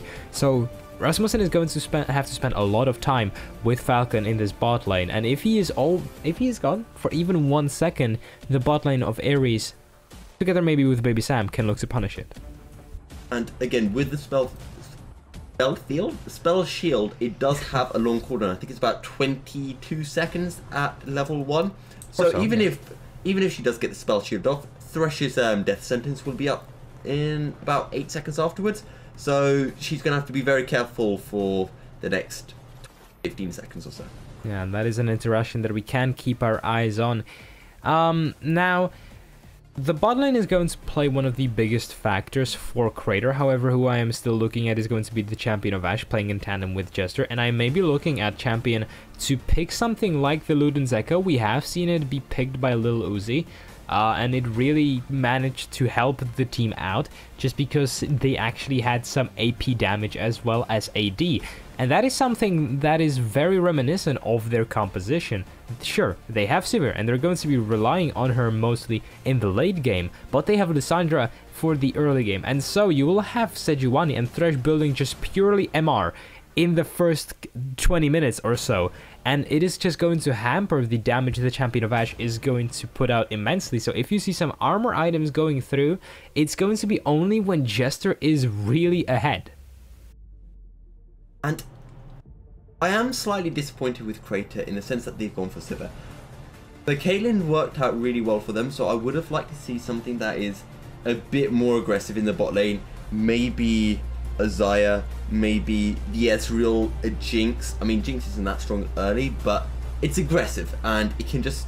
I don't know, I never liked Sivirs myself personally, so I'm not a massive fan of them. Well, luckily for you and our viewers, it doesn't quite matter what our subjective opinions are of champions. It's always about just can these players make them work. I am hoping that Crater and both Aries are going to show us what they are capable of. Now, we do have access to the runes, so I know that you enjoyed talking about them. Mazarox has gone for the Glacial Augment, which is an interesting choice. You don't necessarily see it taken all the time. It is still a very meta pick. It came into prominence during the sort of time period where everyone was sort of just picking Glacial Augment on anything, even Ari. And it really does tell us that he doesn't necessarily want to poke Champion of Ash down, nor does he want to get those leads himself. He is just going to be waiting for Baby Sam, just slowing Champion of Ash down until the Sejuani runs into his lane and locks her down, and at that point, he's going to go for the kill. Right guys, so we have entered the game, so get some hype up into the chat, and Karim, go on then. Who do you think is going to win this game? You can't ask me that, as we have got a pause pause happening. Okay. So I'm not going to answer who is going to win. I'm going to say who is having the better chance to win. The better cards to win in certain segments of the game. In the early game, I do favor Aries' draft more. They do have this cannon, and they do have a lot of setup for Baby Sam to really do a lot of good there. Now, the only real lane where Jester can go is mid lane and top lane, whereas Baby Sam can go to every single one. However, Jester is going to have a lot more damage, so it is going to depend on if Jester can really help out his lanes by not really going there, but by just making sure that Baby Sam doesn't go there. Once again, look if he starts setting up that vertical jungling, starts setting up that safety net, where Baby Sam is just unable to go there because, well, he would just die instantly, and that is something that we're gonna have to look at just moving into this game as soon as this pause is lifted. Right, and I think the pause is because Falcon's having some issues connecting. But another thing I would like to mention is Teddy Bear, who is filling in for Fallen Angel. This is his first game in SRG, I believe, isn't it? I believe that I've actually heard the name before. I don't want to spread any misinformation, though. I'm curious, yes, to see what he can bring to the team, how different he is going to be to the Fallen Angel. Fallen Angel didn't precisely get too many leads. I was expecting him to gain more, even though he was playing on that Tristana, so maybe with something that is a bit more dominant in lane, just a tad wee bit, you know, maybe he can do a bit more good. And Hunika has confirmed that he was on Phoenix before. Yes, Teddy Bear Pives, I believe it was, the full name. Teddy Bear what, sorry? Pives. Pives. P-I-V-E-S. I like the name. I mean, I feel like when you said Teddy Bear at when we were going into draft, I was thinking, has someone picked an Annie? So... Oh no. I'm not that bad. I wouldn't do that to you. Yeah. It's a good name though, isn't it? Yeah. Like, I was thinking because we hadn't got into draft yet. I was like, am I behind? Where's the Annie? Where's the Annie? I want to see an Annie. But okay. No, it was just hover in the first game. So. Yeah. But again, with... I don't know. I want to keep going back to this bot lane. I know that the top lane can become extremely volatile with Hyungra on the cannon.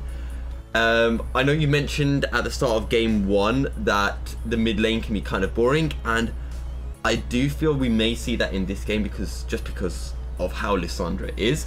But again, I feel personally that this game may be decided by what happens in that bot lane. Well, the bot lane, not necessarily. It can go a bit more explosive if these champions just decide to pick randomly a couple of kills. However, they don't necessarily have all of the prerequisites to try and succeed in that goal.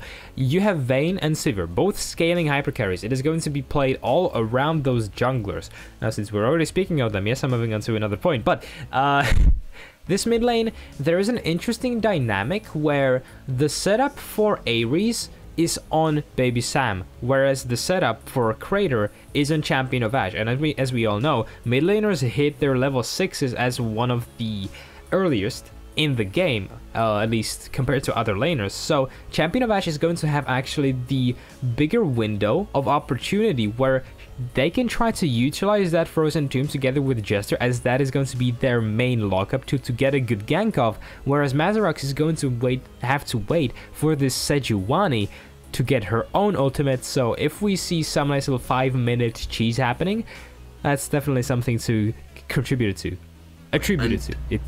that. And a lot of Falcon tease. has just reconnected, so we will be heading into game shortly. But again, we can now see some of the items that have been picked, and Kennen has gone for that Doran's Blade to start with.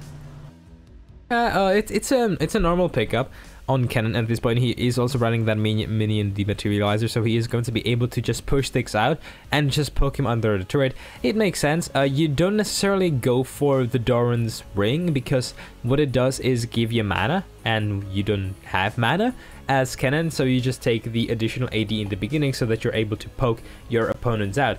Now, Hyungra, he is going to be able to shove this top lane.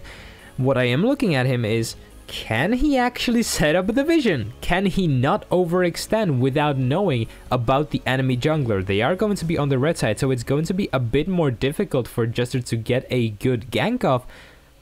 But still, just keep your eyes on the top side vision. If Hyungra isn't putting it down, well, he probably hasn't learned his lesson from the first game. Because he did give away that first blood. Jester came in with the Sejuani, and it was quite a clean gank, I'll say. So Jester did make a lot of clean ganks on the Sejuani, so I am interested to see whether he will be able to do the same on the Trundle. Yeah, he also, was. Yes. Sorry, I was going to say, also Lissandra going for the Doran's Ring, which I guess it's usual. I don't know why I was expecting to see maybe a Dark Seal or something coming out, but it is a Doran's Ring. Yeah, Dark Seal, it would make sense if you had someone super early game proactive or with a lot of setup from the very get-go. So maybe someone like that Sejuani or that Zac, you can maybe go for Dark Seal and hope that you can snowball yourself. Now she is going to just pick up Doran's Ring, and it makes sense. She does get a lot more sustain off of that. She doesn't necessarily have to worry about the poke that Mazarox is going to be putting down. He has opted for the corrupting pod himself, which I didn't necessarily agree with, but alas, maybe he is a bit scared of Champion of Ash and his poke. And I was just wondering, would we see, as Mazarox has disconnected and has reconnected, so I'm sure we'll be back underway shortly, but I was going to say, could we possibly see another little skirmish between the two supports early? But I think Rasmussen would be wise to avoid that, because he could get just death sentenced, and that could be first blood.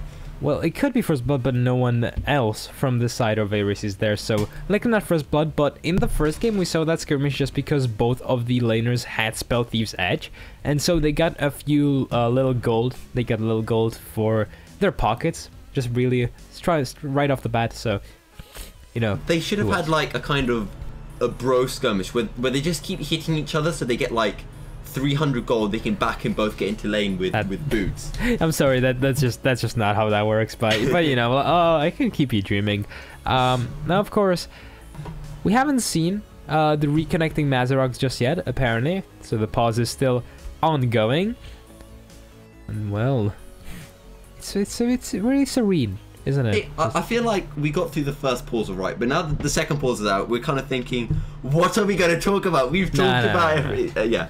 But again, we can look at the TPs. Champion of Ash has a TP, while Mazarox has had to respect the CC that Lissandra has with the Glacial, with the Frozen Tomb, and has taken the cleanse. So we could see a bit more team play coming from the side of the Crater, just because they have that one extra teleport available. And another thing to keep your attention on is that Champion of Ash, you said that he does have the teleport, and he can not only utilize that to go for ganks, which is something that Lissandra is pretty good at, but he can also use it to just teleport back to lane. Mazarox has picked that corrupting pot, and as soon as all of the charges are used up, and he maybe is just shoved under his turret so he is unable to back, Champion of Ash can just go back and renew the effort, where Mazarox is going to be sitting under his turret and is going to be forced to take an unfavorable back, so keep your eyes off on that. And Vayne, Teddy Bear has gone for Hail of Blades. Now, we have seen Hail of Blades Vayne before. What is your thoughts on Hail of Blades Vayne versus something like Press the Attack or Fleet Footwork? Oh, it's pretty good. And it gives you a lot more early game, how would you say it? Not pressure, focus, I suppose. Priority, yes, early game priority. And playing it into someone like that Sivir is going to be inherently good for you, not only because you do spike earlier, spike quote unquote, but you're also playing against a super scaling champion who is going to be kicking into gear even later than you, so makes sense. And it's going to help Teddy Bear in the lane just trying to bully Falcon out, really. Yeah, and we are back into game now, so Mazarok's gonna try to he gets the ward into the brush. But, he does. Yeah. Peaks and brush has been warded. GG. He forces Champion of Ash to waste some mana, so yeah, GG FF 2 minutes. And now both of the junglers, of course, starting on the other side of the map, surprisingly enough, means that Baby Sam is likely going to just go into the bot side, you know, take a couple of his camps, maybe try to focus on the bot lane, where he will have a relatively lot of setup with One Trick Parnstar and Teddy Bear on their respective champions.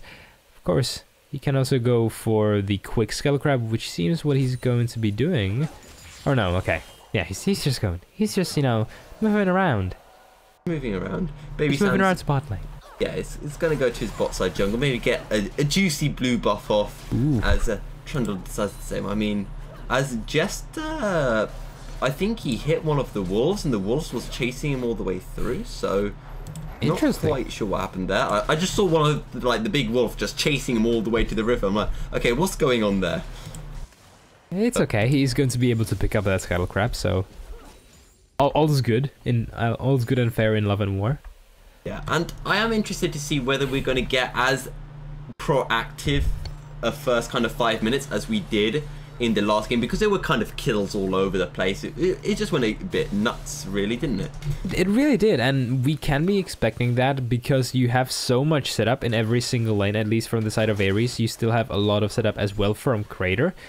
So we can be expecting these ganks and early game skirmishes, and you may have a lot of work on your hands. But now, Aries, they're just getting shoved under their turret because Nami, she's a really strong support when it comes to poke. Now Mazarox, though... Oh, he does get Mazarok CC'd, and the pillar does come out. Will they be able to get enough damage onto Mazarok? The turret will take about a third of Jester's life, but Mazarok forced to burn the cleanse and the flash, so that's 2 summoners down for the mid lane. As Baby Sam has turned up in the bot lane, the death sentence, Rasmussen flashes it, and that is Falcon who will be CC'd down. Teddy Bear will try to get off a lot of damage, but he will get hit by the Civic Q.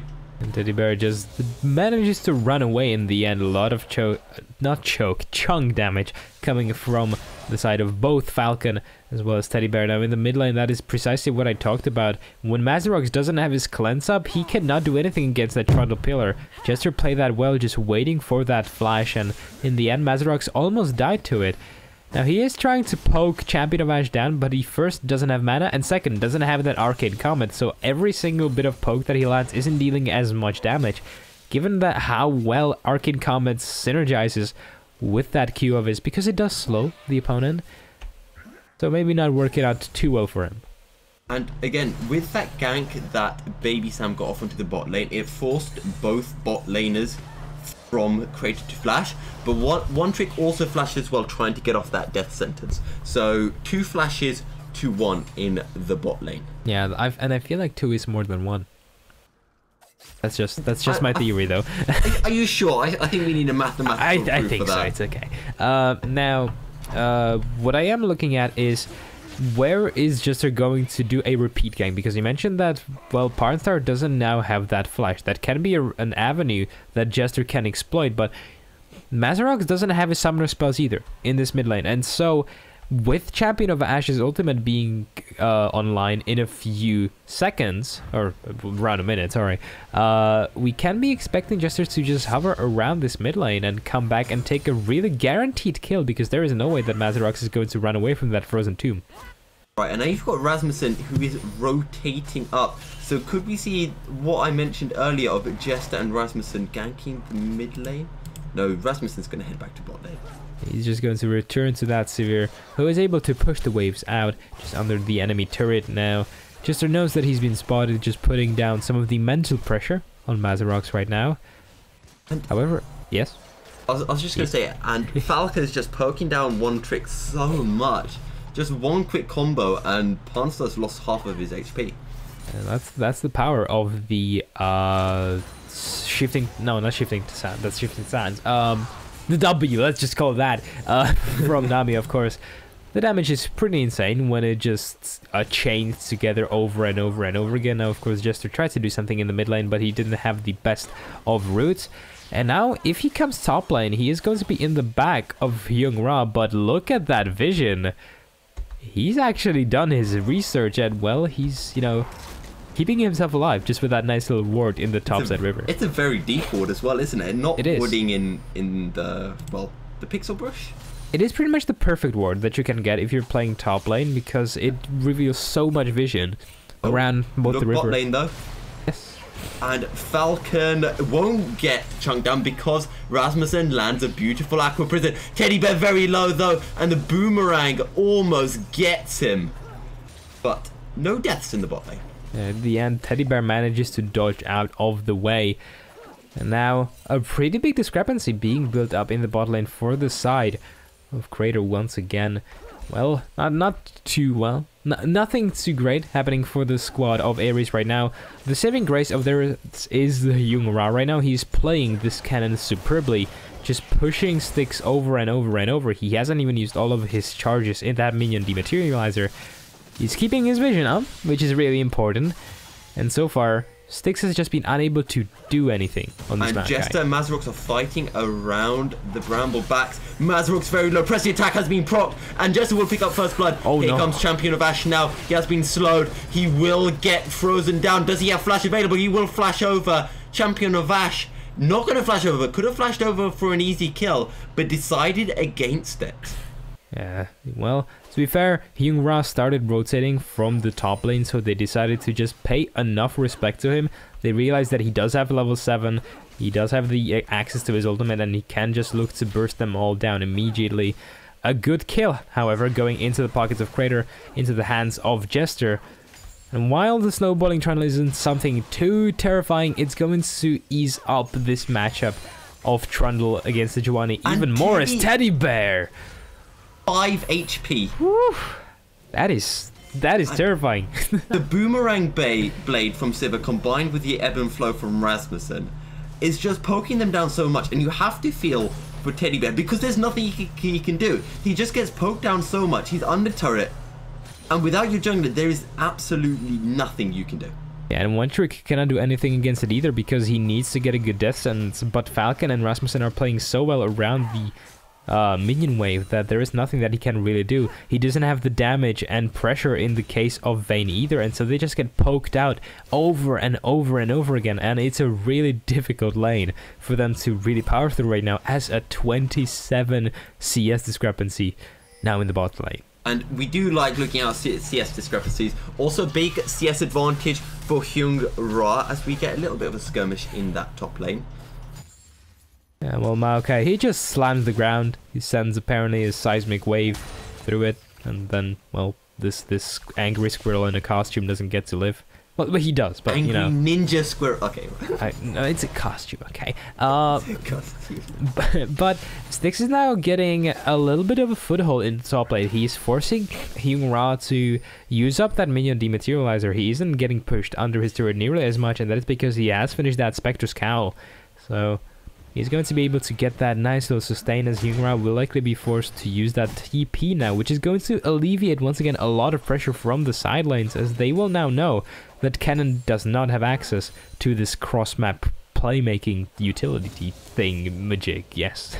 And as you say that, Hyungra says, well, no, I'm not going to. Yeah, he's just gonna give a plating to Styx. Okay, that's also an option. Oh, you know? but look in bot lane. Baby Sam's going to turn up. The Glacial Prison will land. The Tidal Wave will get a 3-man knock-up and allow Falcon to escape. Falcon now going to turn it around. The Aqua Prison lands. What? Ooh. Oh, Baby Sam. But the minions pick up the kill. And it goes over to Rasmussen. But look in the mid lane. Not Baby Sam. Mazarok's almost getting the Lissandra. A lot of stuff just happened there. A pretty much perfect turnaround from the side of Crater there. Falcon still has not a lot, but he does have damage on this Sivir, especially with that Boomerang Blade. And Pornstar and Teddy Bear, they're just getting, once again, poked out. Yes, I know. And Rasmussen, with these tidal waves, he has just been on point with them. Oh, look in the mid lane. Jester very low. Sorry, I just It's okay, no, Jester died. Yeah. Jester died. I saw that he had no way out, that he got CC'd up. I just thought maybe he could do something there, but no. Maybe, but in the end, He's dead. he's a dead orc. Or a troll. You just call him an orc? Sorry, okay? This is not Lord of the Rings. Okay, right. You know what? It can be. It's League of Legends after all. Imagine if you started like seeing Saruman and stuff just turn up on the map. That would Like, be... have their own abilities and stuff. You know, to be fair, Vel'Koz is pretty much the Eye of the Sauron, so...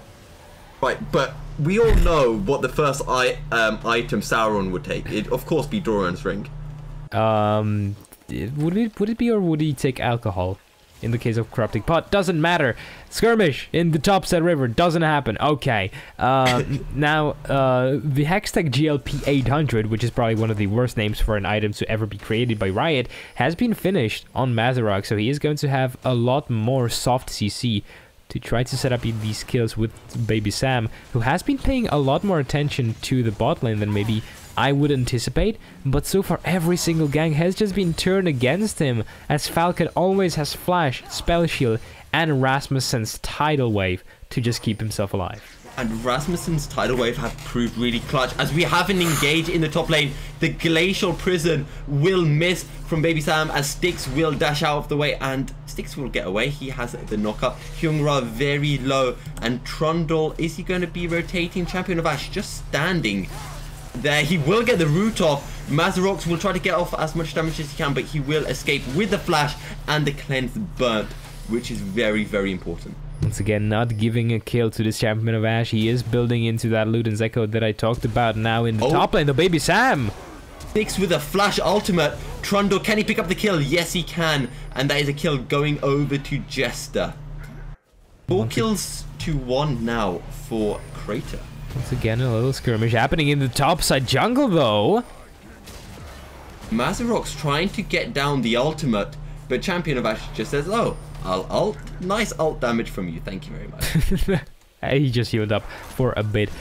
Good on Champion of Ash for saving it. Come on. Oh, are you serious?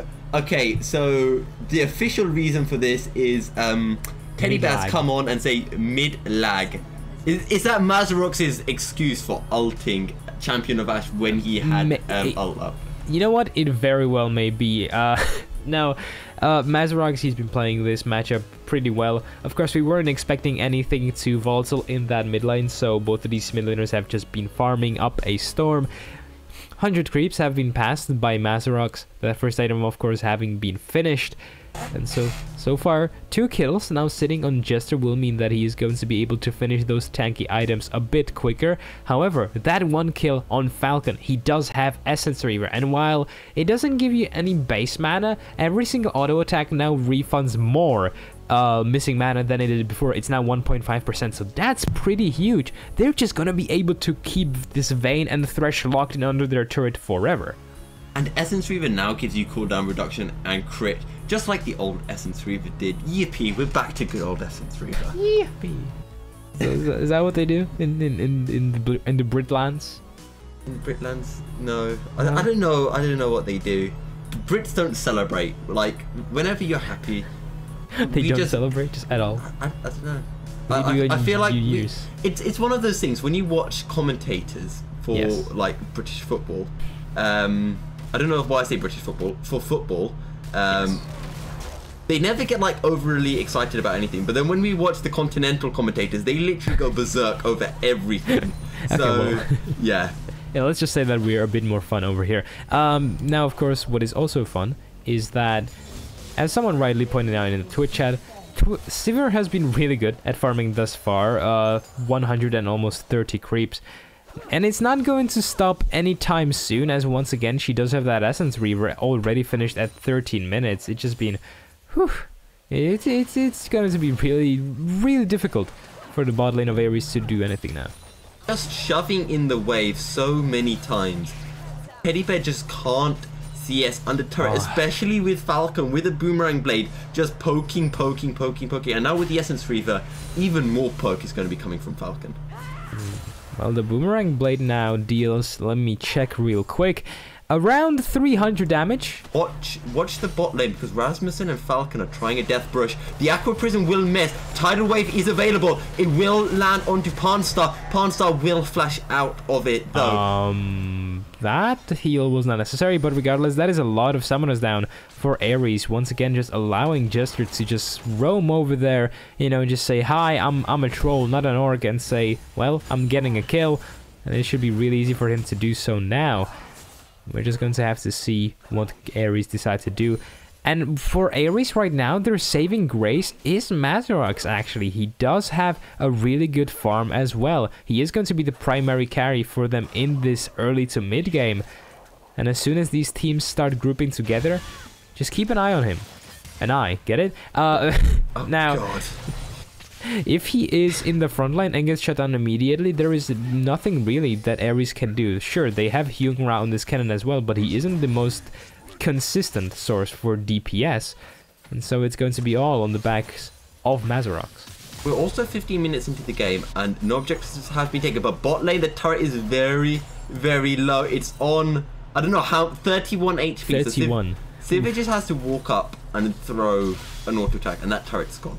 Yeah, and also Jester is in the bot lane, so as soon as this turret falls, there is a possibility for a chase to give to Aries. Now, they are just staying around. They should be giving this up at this point, especially now that they see Jester. Looks like they will back away wisely. And there goes, and that's going to be solo gold going over to Falcon. Actually, Rasmussen does pick up a bit of gold. However, we are going to see a gank in the top lane. Baby Sam is turning up. The Slicing Maelstrom will land, as well as the Glacial Prison. Can Styx escape from this? He is very low, but so is Hyung Ra. Can he get the return kill? He does. Styx! Great outplay from Styx. He's gonna get a double kill. Oh my god! Well then, he's okay. Mazarox, come on, just give this one. Please, to Styx, get the triple kill. That would be amazing. No, He cancels the ultimate. He's gonna get a. Oh, okay, no, he doesn't. He doesn't. I just The plasma fission was enough in the end. What in the living hell just happened? He turned the fight around, just getting a double kill. He does have adaptive helmet, so, well, Hyungar wasn't really able to do too much. But in the meantime, the Kratos just is able to pick up this mid lane turret as well. And that is just 3,000 gold now in their pockets. They're also heading for that Rift Herald, which is just going to be able to accelerate the game even more. Holy hell. That Styx play bought them so much time to take the mid turret, and now they're going to get Rift Herald, and that's going to possibly be the third and final outer turret in top lane going once this Rift Herald is taken. Can be, however, it is really healthy right now, so maybe, yes, Crater will just look to turn back and just reset, take their gold that they have accumulated, pay attention to what Falcon is going to pick up. It's going to be Berserker Greaves and Zeal. Makes sense, given that the new changes really prioritize the Zeal items. And well, yes. Teddy Bear doesn't even have his bulk yet, and Falcon is halfway through to his second item. Yeah, that's not good. I'm going to be bold and say that Teddy Bear is going to be hitting that power spike really late compared to Falcon. Now, the good thing is that I dare say that Vayne still spikes heavily around the two items harder than Sivir. Now, of course, I haven't seen anyone play with these new items yet, so that opinion can be subject to change. But now, Falcon and Rasmussen, there is a giant wave in this top lane. Yeah. And the patch did only come out today, so no real surprises there. But we're going to have a bit of, as I like to say, an argy-bargy in the top lane. But Falcon gets off the damage onto Mazarox, and they won't be able to collapse. Yeah, Mazarox has never been able to get that GLP 800 active off on anyone just yet as well. He never is in range, and it makes sense because Vel'Koz always tends to stay out of it, just because as long as he doesn't have flash, he doesn't have any way to escape, and he requires to be at the back line to get a proper ultimate off, which is why he isn't always played in the meta, just because it's so easy to lock him down. But so he hasn't been able to in find the him. bot lane, Hyungra possibly going to get caught out. Jester's going to turn up. Lissandra is going to go in, slicing Maelstroms through. Can he get the CC off before he dies? No, he can't. Champion of Ash will go very low though. And now Baby Sam's here. He has got the Glacial Prison available. Can he catch out Champion of Ash? He flashes. He lands it. That's one kill going to go over Mazarox as well. He will have the damage. He's going to pick up Styx. Styx. Jester's going to pick up a kill. Styx somehow survives. What is this? As Mazarox will possibly fall to Jester. No, he gets knocked up from the CC. And well, Mazarox did manage to clean that up relatively well. And Styx also still subject to this damage of Vel'Koz. He should just run away at this point, but... Sorry, I have a full nose apparently. Mazarox picking up a few kills there. Now, or was it one kill? Or was it two kills? I believe it was He got one. Yes. No, he got 2 kills. He got Champion of Ash as well, didn't he? Ah, yes, true. So, once again, just being able to snowball even further. He does have that Fiendish Codex and Aetherwisp, so I'm guessing that he's going to be building into a Banshee's Veil. He's making sure that Champion of Ash cannot lock him down, and so that cannot anyone else. It makes sense, given that he is still the primary carry for the side of Aries right now, but while the CS deficit has been closed a bit by Aries, the problem still remains. Crater, they do have the superior late game matchup, I'm going to say, the composition. And Aries, they need to start doing something as soon as Teddy Bear starts hitting these power spikes in the case of Blade of the Ruined King and maybe Rageblade. And don't forget, the Rift Herald is still available for Jester. So we're unsure where they're going to do it, but he is currently rotating top, so we might see it drop there as the top turret is picked up. Pansa is forced to flash. Tidal Wave's coming through. Falcon will flash to pick up the kill, and that is a kill going over to Falcon as Rift Herald is now going to be spawned. Shelly, I'm sure, will pick up a turret here. Mazarox not going to get caught out by Jester. Gets off a fair bit of damage. The ultimate from Mazarox is just too far out. Didn't get his positioning right as Falcon takes a lot of damage. Mazarox is rooted though from the Styx's ult, and that's a triple kill going over to Lissandra. That's four people down now for Aries, and Crater are going to push through this top lane. Shelly just alive and will get off a fair chunk of damage onto the turret as Mazarox forced to burn the cleanse. Can he get away? He doesn't have flash available. Burn the cleanse and he is down. Inhibitor's going to fall, and possibly a Baron going to go over to Crater. That single fight was at first well played from Mazarox. He managed to stay out of range of the lockdown, but as soon as Styx managed to get that root off on him, he was unable to move around and get to the back line. He couldn't get the ult off on Falcon properly. Maybe if he had managed to do so, it could have turned the fight around, but now a lot of kills into the pockets of Crater. They're just able to set up so much vision around this Baron pit. The Drake is also open, and they can just decide to take it as they please, as Aries isn't anywhere near reclaiming their lost vision. Crater with a 6k gold advantage, and surprisingly we haven't seen one of the iconic SRG Infernal Drakes at all this series, so that's interesting. I know that you enjoy your Infernal Drakes, yeah. So far it's just been water, just been plain water, cold water. Water has defeated fire as per usual. Apparently, they will get this Drake, and 2 Ocean Drakes, of course, is useful because you get your bonus regens. That's what Ocean Drake does to you. Now, it isn't necessarily the most useful Drake or the most desired one, I'm going to say, but it's still going to help Crater out a bit in these sieges. They have a really strong siege composition because, well, they have Severe, so, you know, that's already a relatively strong siege composition on its own. They will have the range to just get these turrets down, and throughout and in between them, they can look to, well, regen with so many of these ocean drakes. And Crater now looking to collapse onto Mazarox. You've got Styx, he's already used the ultimate. Will it catch out Mazarox? No, it won't. Mazarox burns the spooky ghosts, and he uses his Hex Tech, and he will escape. Apparently for now, though, Rasmussen... But he's got nowhere to go. He can only go to the enemy turret, so he's just going to back off. And I'm surprised Crater haven't actually tried to chase him more than that.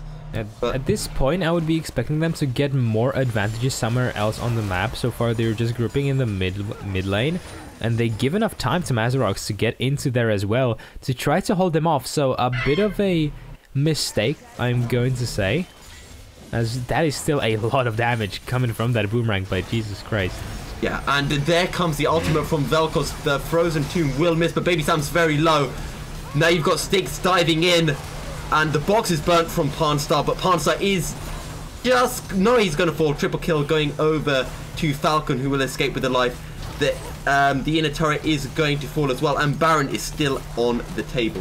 Definitely is still up. Now the minion wave is going to be reaching that mid lane inner turret. They can decide to take it and also go for the Baron, as the respawn timers are just so damn long. There is some vision of Aries in that jungle, but not enough. Falcon is also going to steal away that red buff, sorry. And what you're going to start seeing in every single team fight is that as soon as Baby Sam misses the Glacial Prison on someone important, they're not going to be able to do anything really, because they don't really have that reliable setup. They do have Hyung Ra, but he hasn't been in a single fight just yet, and Mazarox, his setup isn't that great. And the Baron is going to go over to Crater now, and Aries just have no way of contesting this at all. It's going to be a Baron, and now they can just shove in the bot and mid wave. Yeah, they can just look to put a lot of pressure around this, all over the map, at least at this very point. Now, of course, Champion of Ash also taking that blue buff, means that he's going to be one happy boy just running around with that extra mana and cooldown reduction. And Hyung Ra, he needs to start grouping with a team. He's playing an AP cannon, not an AD one. He's not really meant to be splitting. He does have that teleport. He needs to get into these team fights. He needs to get a good flank. He needs to lock these carries down, because if he doesn't, one fight now and it's GG and over for Aries. Yeah, and again, if you struggle to think of what Aries can do to turn this, Falcon is huge right now. He's 405. He's got 1,000 gold bounty on him. Nani's huge. Lissandra's huge. Even the Trundle as well. Trundle has taken the Zeke's convergence, and I think he has linked it to Falcon. So that's just going to be even more damage coming over from the side of Crater. Yeah, they are just focusing around Falcon heavily. He has those 3 items so well. That isn't the most powerful spike for Sivir. She is going to be still dealing a lot of damage with that 1.3 attack speed and around 300 AD. So that's, you know, respectable.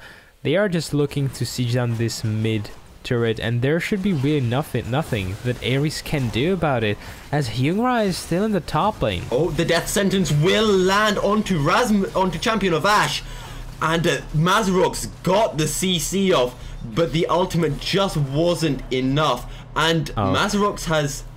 The mid lag has come out again, and... I mean, that is unfortunate, but I would also like to mention, while we have this game paused, look at Styx in the side lane. He is really shoving this in, and there's just nothing you can do as Aries. Well, there is something that you can do, which is put cannon into that lane. Maokai himself won't really kill you, but Hyung Ra, he cannot be in this solo lane forever. Again, he needs to go with his team. He needs to get that flank of that crucial team fighting slicing maelstrom, because if he doesn't, it's just going to be GG for them. But so far, he has to put a lot of this respect over into Styx as well. And now we're just going to have to wait, as Mazarox, the primary carry for the side of Aries, has gone AFK once again, as apparently he has been lagging a bit. Now, we've only got 19 minutes of pause time remaining. I would actually find it extremely entertaining if we ran out of pause time during this game. I'm not sure if this happened before. Not in Wintersplit, no, but it's technically a possibility. You know, I don't think that I do want to see it. No. It would be funny for the meme, but but it also probably wouldn't be that great. Now, it's 27 minutes in, and Teddy Bear has one item on Vayne. That is just, that is not good. It just, Jesus Christ. He also is 2 levels behind Falcon. Falcon is just dealing so much more damage and is such a big presence in the team fight. You have 8k gold lead over Aries, and it's just so far away from Aries to really do anything, and Mazarox is currently the only force keeping them alive in this game. Yeah, and again, you mentioned you can't leave Hyungra in that side lane, but then again, who's going to defend the inhibitor? Because you've got a massive wave in the top lane, as apparently the players are ready, so we will be exiting the pause game very shortly. Hey. Yeah, so it is a delicate balance that you have to sort of try to, well, balance if you're playing this cannon. But I do believe that if the lineup of Aries can get together in a pure 5v5 and they can blow either champion of Ash or Falcon up straight, just, straight up, well, they can still look to turn the fight around. Mazarox has got the damage, even though he has sort of crippled himself by going more for utility rather than pure damage. He does have those lovely goats, he does have that Hextech GLP, but now Mazarox is in the bot lane, and now there is nothing that Aries can do against this mid push. And now the mid inhibitor turret has fallen as Mazarox. Mid lag, boys. Can I get a mid lag in chat? Just, Yeah, let's do it. Not mid lag. You're the caster. Come on. Can you even? Apparently he's got a bug and he can't use spells. That's interesting. I'm not sure if he's maybe tried pressing the buttons. that could maybe be a thing, Of course, we're going to have to wait until the pause is resolved. Maybe we're going to get that pause timer to actually run out. We'll have to see. Now, the mid lane inhibitor is going to be taken just shortly, as Styx has just been funneling a wave after wave after wave, and given that they do have this Baron buff, it's just so difficult for Mazarox to do anything, as they do have the extra resistances, and they're also a bit tankier now after the preseason changes, so it's really difficult for Aries to split all of their power into one lane, or into all of the lanes, and I do believe that they just have to pile up in one and just force a fight. They can win a 5v4, especially if Styx isn't there, but if they don't, they're just going to fall apart. I feel like someone should tell Aries that even if you pause a game, it doesn't mean that your champions will scale into the late game during that time. That... that's a good point. That's a good point. But the scaling also works against them, because Crater do have this Sivir who has that 500 CS win condition meme. Now, of course, while we're the 900. What was the guy's name? That's it. It was Teddy, isn't it? See, Teddy Bear should be playing the Sivir, not the Vayne. Yeah, I do believe that he played the Vayne, and then they got smashed completely because it was TLF Phoenix. But the inhibitor turret is going to go over. Mazarock's possibly going to get caught out, but can they defend the inhibitor turret? The cannon, the Baron empowered cannon minion is dealing a lot of damage to that turret. The top lane is still open, and there's a massive wave pushing in there, as the bot lane inhibitor turret will finally fall. Those 2 Baron empowered cannon minions just deal a whole lot of damage. Now the inhibitor is open as the entire team of Aries go back and try to reset, but bot lane inhibitor has been taken. Crater are rotating over to the top lane to also take that one. Maybe this could be all she wrote, as Mazarox will use the ultimate. He gets off a bit of damage onto Falcon. One trick Pawn Star will go in with the death sentence. He gets the box, but the tidal wave is going to come through. Slicing Maelstrom from Hyungra. He does go golden now. Champion Novash also golden. Baby Sam is running for his life now, as Falcon will just poke him down. He's going to fall. It is 3 kills for none. 4 kills now. As is it going to be a pentakill going over to Falcon? No, Jessa has stolen the Quadra, but that is going to be the game. And almost going to see the Quadra. Almost. We're waiting. We're waiting. A bit anticlimactic. Come on, Teddy Bear. Yeah, there he goes. Wonderful. Falcon picks up the unofficial Quadra, but it is going to be a 2-0 clean sweep going over to Crater. Yeah, definitely a very clean sweep, I dare say. Crater, they have played well. They have just managed to snubble and outplay every single laner on Aries. I have to say, there wasn't really anything that Aries amounted up to, because, well, in the end, they just fell apart individually. In the first game, Baby Sam wasn't really able to do anything. Hyungra didn't find too many opportunities. In the second game, we saw Mazarox really being able to hold his own, and that's great and all. And DC a lot.